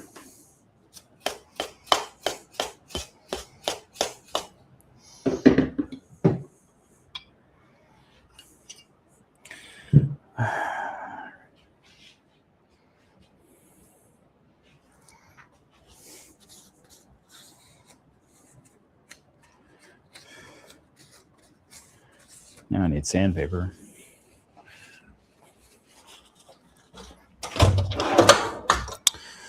Do we have an acceptable form of sandpaper?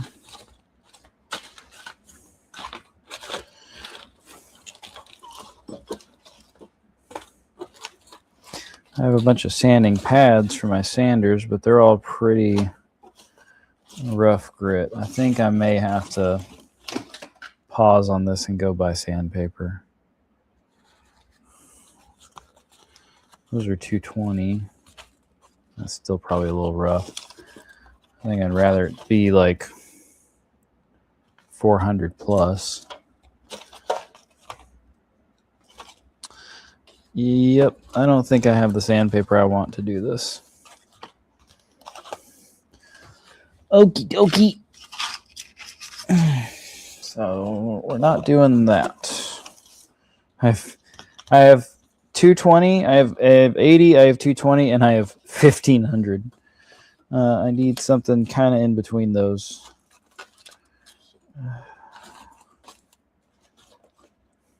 Okay. No thrust sanding tonight. I'll have to buy sandpaper tomorrow.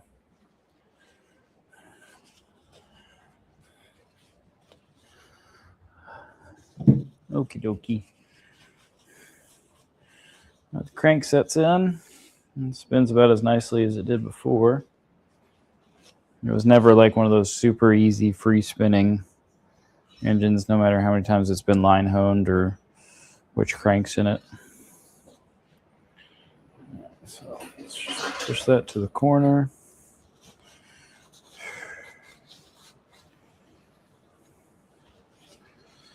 Okay. I'm kind of at a stopping point because I don't want to do the rear main seal or the other bearings until I know I can get the thrust right. I'd like to do that all at once.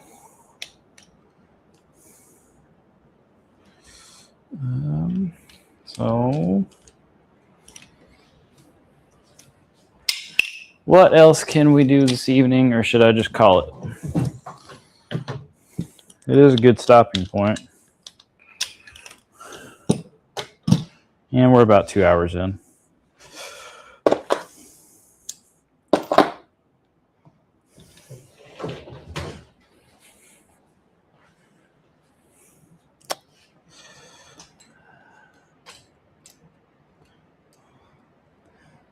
Okay, I know there's only like 3 or 4 people watching. I'm kind of at a stopping point on the engine at the moment. Does anyone have any questions or want to chat about anything before I close off for the evening? I'll stay on for like another 5 minutes while I put tools away and stuff.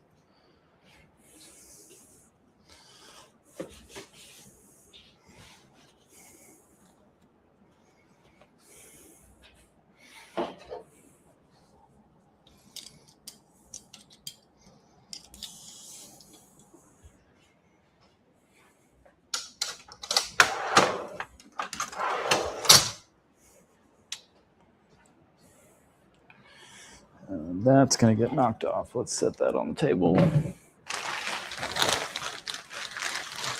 Okay. The crank is as safe here as it was on the table. There's a pin in the block, so the block can't be flipped. And no one in this house is going to touch this unless I touch it.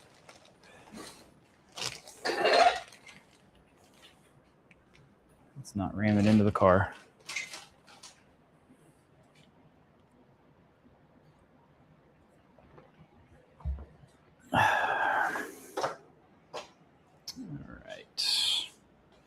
This is kind of a disorganized mess. I don't need an extra spray bottle. I need to find a place to put these engine brushes. I currently don't have one.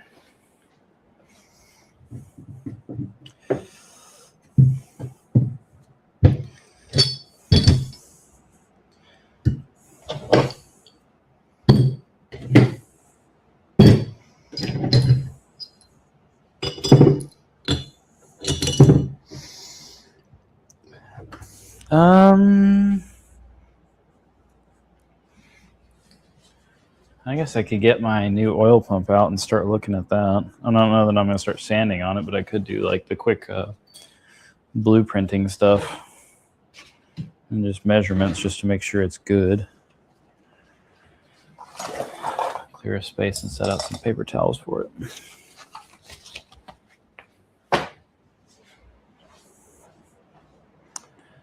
Is it over? Oh, it's over there.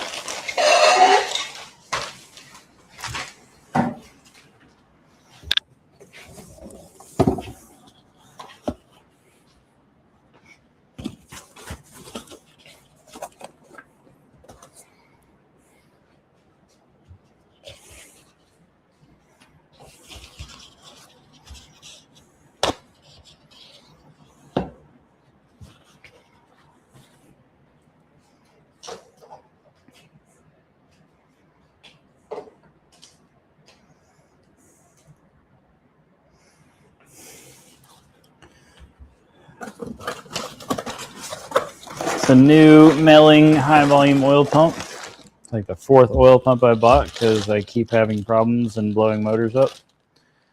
Aw, brand new gasket came with it. Torn to bits. Great.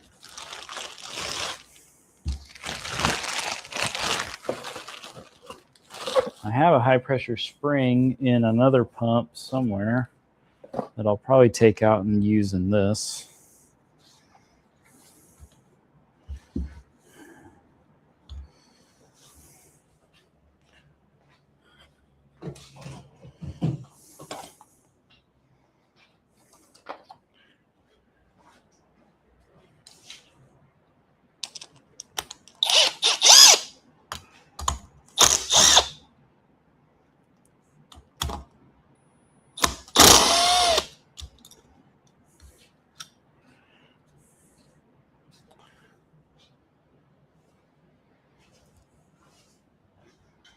Oh, it's down there.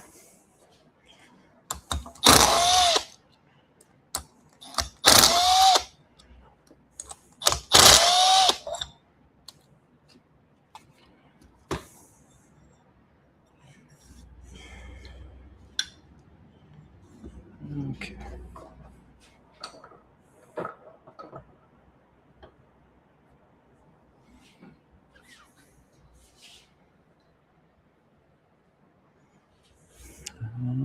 Is this long enough to put y'all on the other side of the vise without the cord being in my way? Kinda. I scooch the laptop over.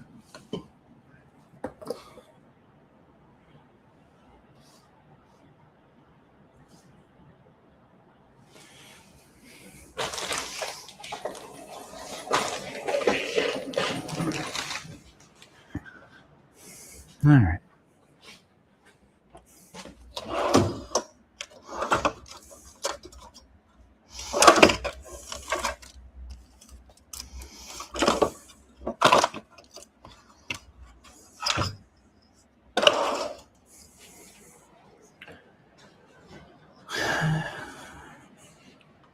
Let's see what we got for specs we need to check.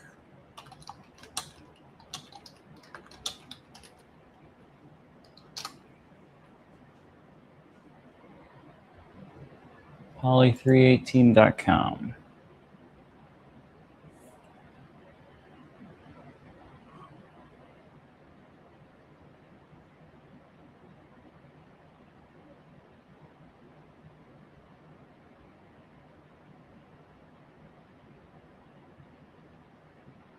Okay, first we'll check the cover, make sure it's flat with our thinnest feeler gauge. He goes to 1.5 for flatness. I have as thin as 2. So that's what we're going to use.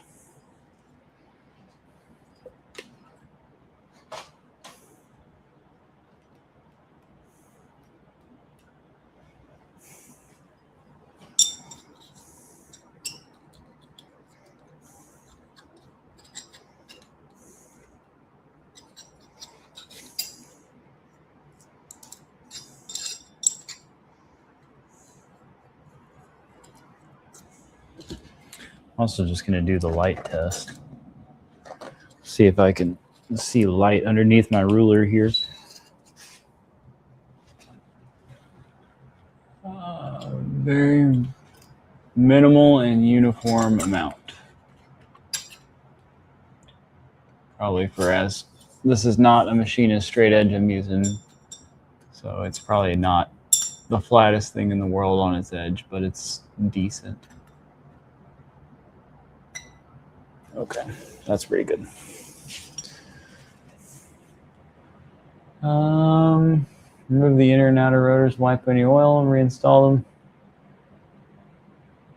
Clearance between the rotor and the inner rotor and the straight edge between 1 and 4 thousandths. To make sure we've got clearance to the face of the lid on the pump.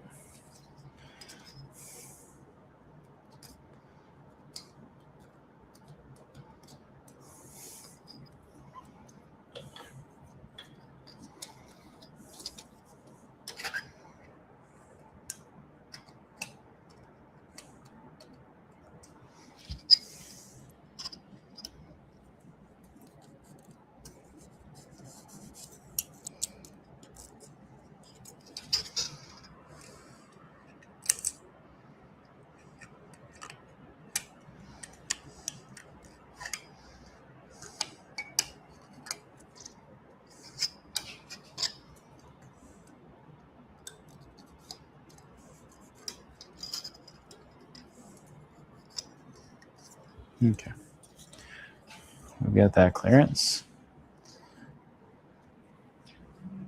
Using one hand, pinch the inner rotor tight against the outer rotor to one side of the pump housing. Check the clearance between the inner rotor and the outer rotor teeth. Okay, so pinch it to one side. I can fit 2, and the spec is what? Between 1 and 6.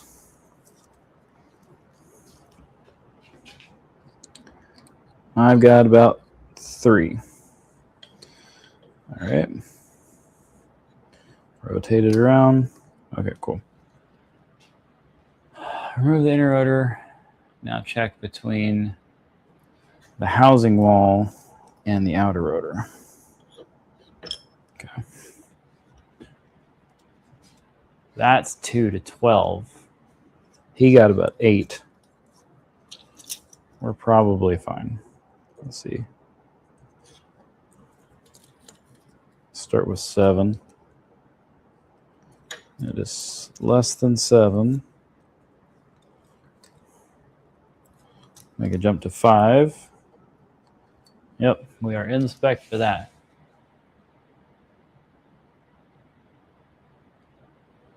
Okay. All right. The pump is in spec. I might do some porting on this pump. Maybe just a little bit. I'm not sure how much good it does. And then might also do a high pressure spring just because I have the spring. I just need to get it out of the old pump. And then I can just reuse the cup plug. There's no reason not to reuse these cup plugs even if you have a hole in them, because the hole doesn't do anything. It's just the cup plug holding the spring in place.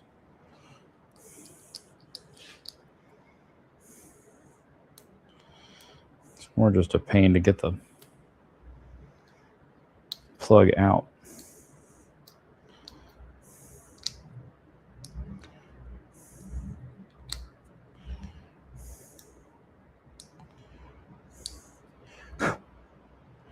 All right, let's get my old pump and let's get the high pressure spring out of it. Come here. And we can take this pump apart and see how damaged it is. And as I take it apart, I'm going to put everything in the bag. That way I don't mix my pieces up.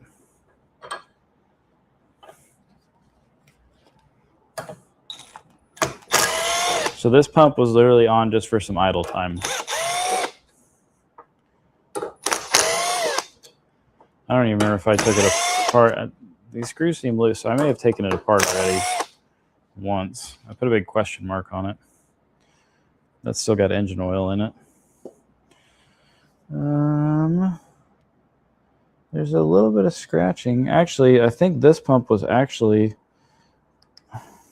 even though glitter went through it, I think this pump was okay. I'm still going to replace it just out of safety.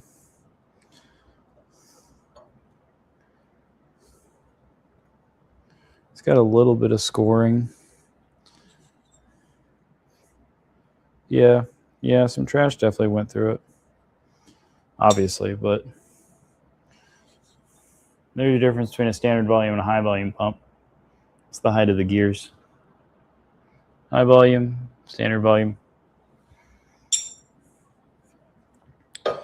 We're going to go ahead and not use this pump, but we are going to rob the high pressure spring out of it.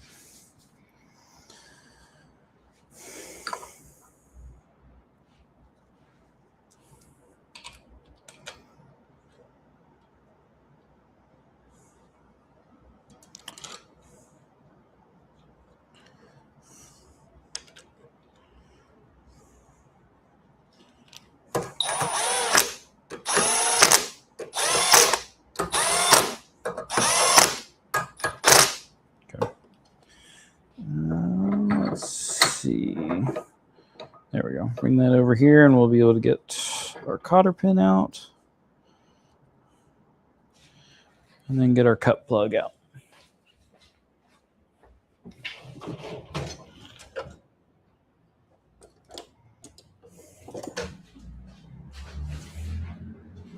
I paid for this spring. I'm going to use this spring.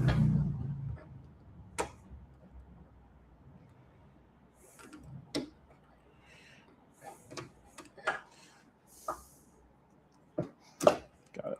All right.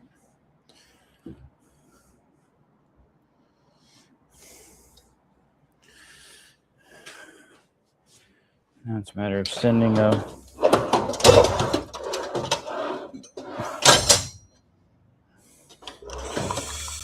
self-tapping screw into the damn plug and pulling it out without going nuts.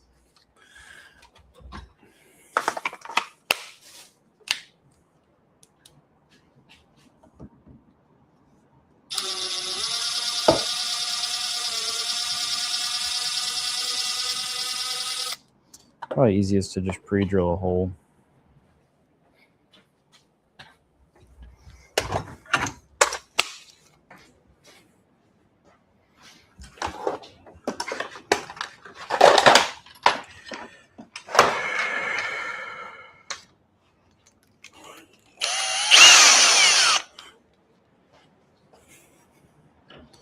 Drilling holes in oil pumps.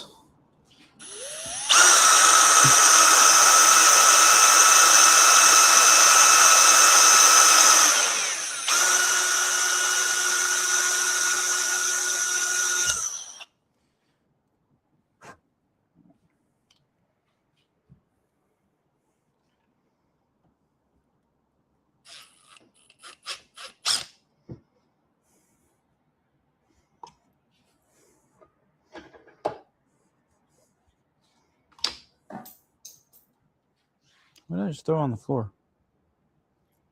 I just knocked something on the floor. I think it was my other cut plug.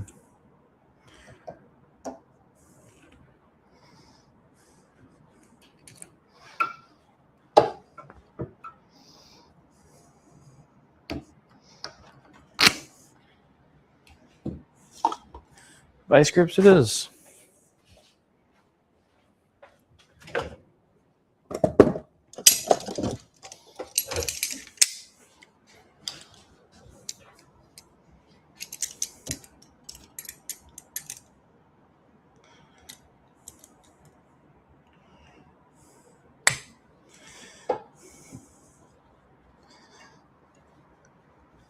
I'm bending the screw before I'm getting the cut plug out.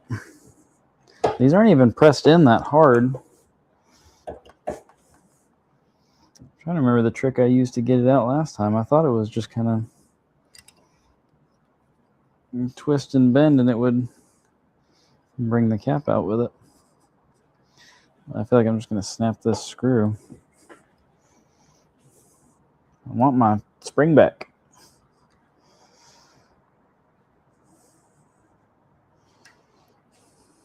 This poor screw. This is just going to snap on me.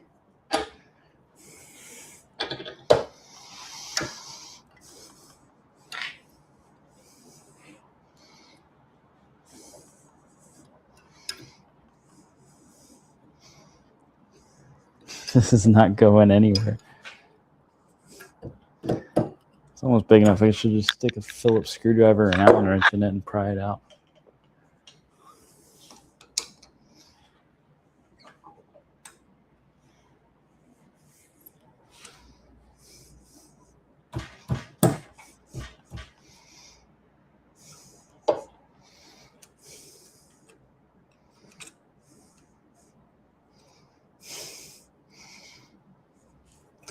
All the like online forums are like, yeah, you just put a hole in it and put a screw in it and it comes right out. This one does not want to budge. I just like ripped the plug. It did. I am ripping this aluminum plug apart. I'm glad this is happening on the pump I'm not using. There it goes. It came out finally. All right, we are not reusing that plug. But there is our Mopar high pressure oil pump spring. All right. I don't mind. Well, actually, we don't even need to put that back in. We just need to put the cotter pin in so that the valve doesn't fall out. Now I need to do the same to the new pump, but I'm kind of nervous because that was a pain in the butt.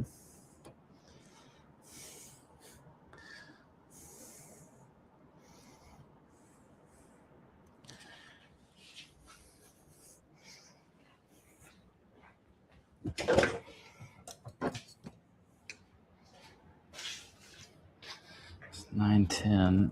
Oh, I never replied. I'm supposed to go riding tomorrow. I need to reply to my buddy that I'm going to be there.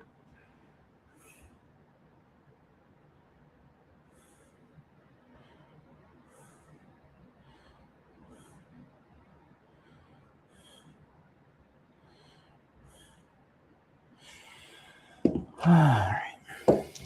Back in the bag with you, you piece of trash. All right. Well, since we're here and the tools are out, let's go ahead and take this one out.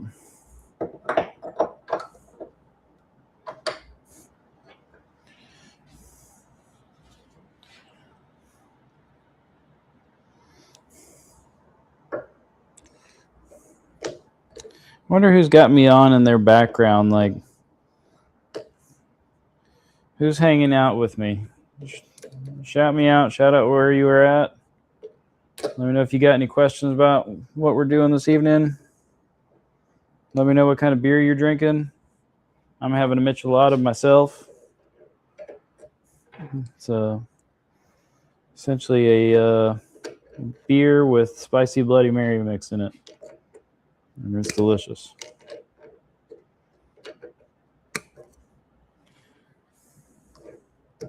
Come here. Okay, I never thought I would have trouble unbending a cotter pin, but I am actually struggling to get a hold of this cotter pin.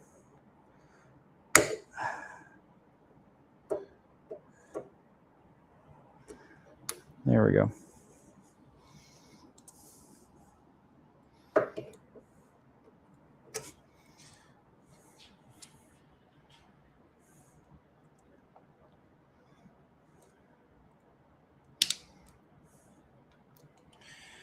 All right. Let's try this again. See if we play a little nicer with a factory plug.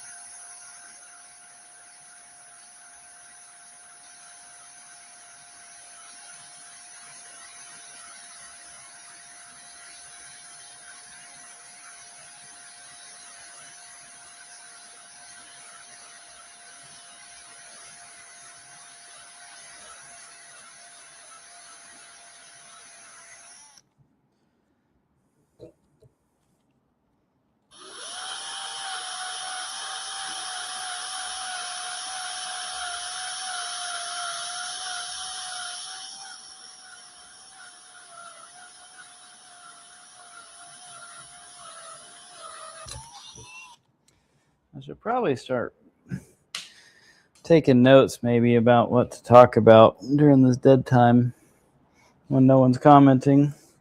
Try to fill the space. Maybe we can bring in some more viewers.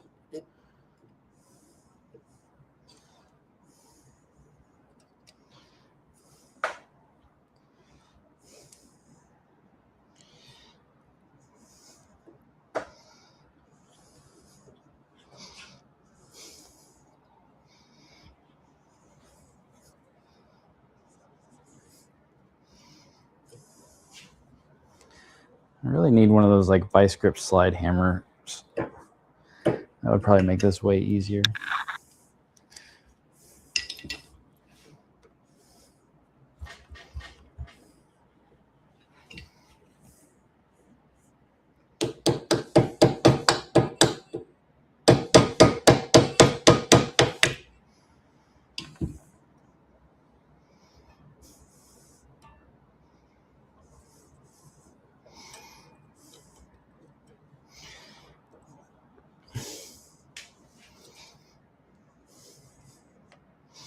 These things really just want to fight coming out. I just want to make you better. Don't you want to be better? There we go. Got it. All right. Blue spring out. About 60 psi. 70 to 75 psi. Okay, now where's the cup plug that I kicked onto the floor? Because that one was in actually okay shape and I could reuse it. That one came out surprisingly easily. But it does me no good if it's lost. There it is. Found it.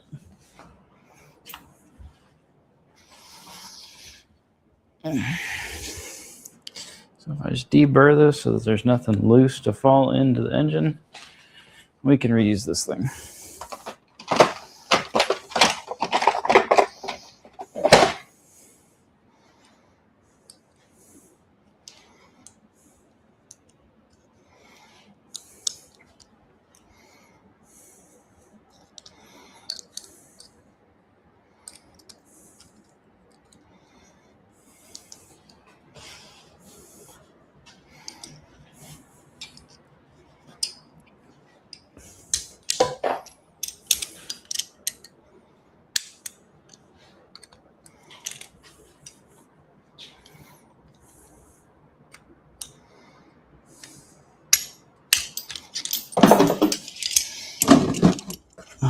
She's trying to hold this while I ran a drill bit over its surface to deburr it.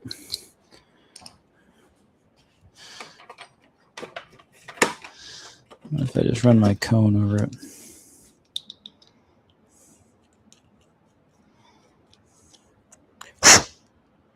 That's good.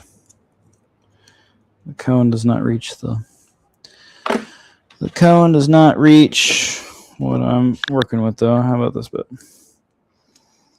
It's these. Problem is the drill bit has two biting edges and instead of two sharp biting edges, instead of the deburr tool, it has four, I guess, less sharp edges. So these are just grabbing. I don't have a good grip. But I got it. That's good.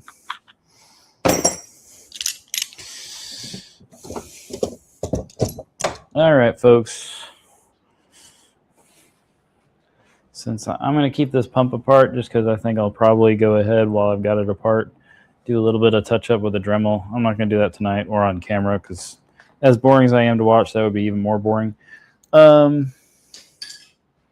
So I think I'm going to call it for the night. I'll put tools away and then we'll say good evening.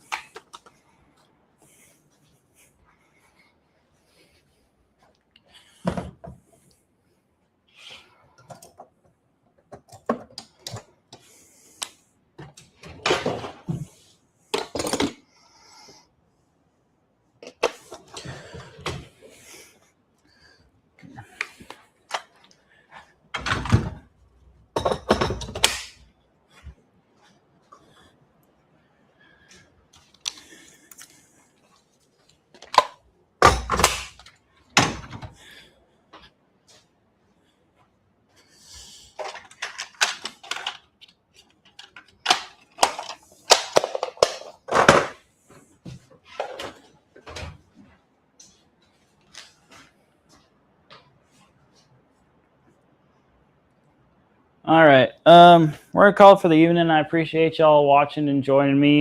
We were on for about 2 hours. Friday night, probably not going to be the most common thing. Probably going to keep it to like Tuesdays or Thursdays. Probably going to try to move it to Tuesdays. But again, this is just a hangout in the shop. You know, just like hanging out with the shop and with your buddies in person. You can do it here online with me. Have a beer, have a soda, work on your stuff, call in, show everyone what you're working on, show me what you're working on. Let's chat, hang out. We had some people on last week. It was a lot of fun. Thank you again to Mike and Eric, Drag and Drive Repeat, letting me do this. And I want to say good night, and y'all have a good weekend, and we'll see y'all later.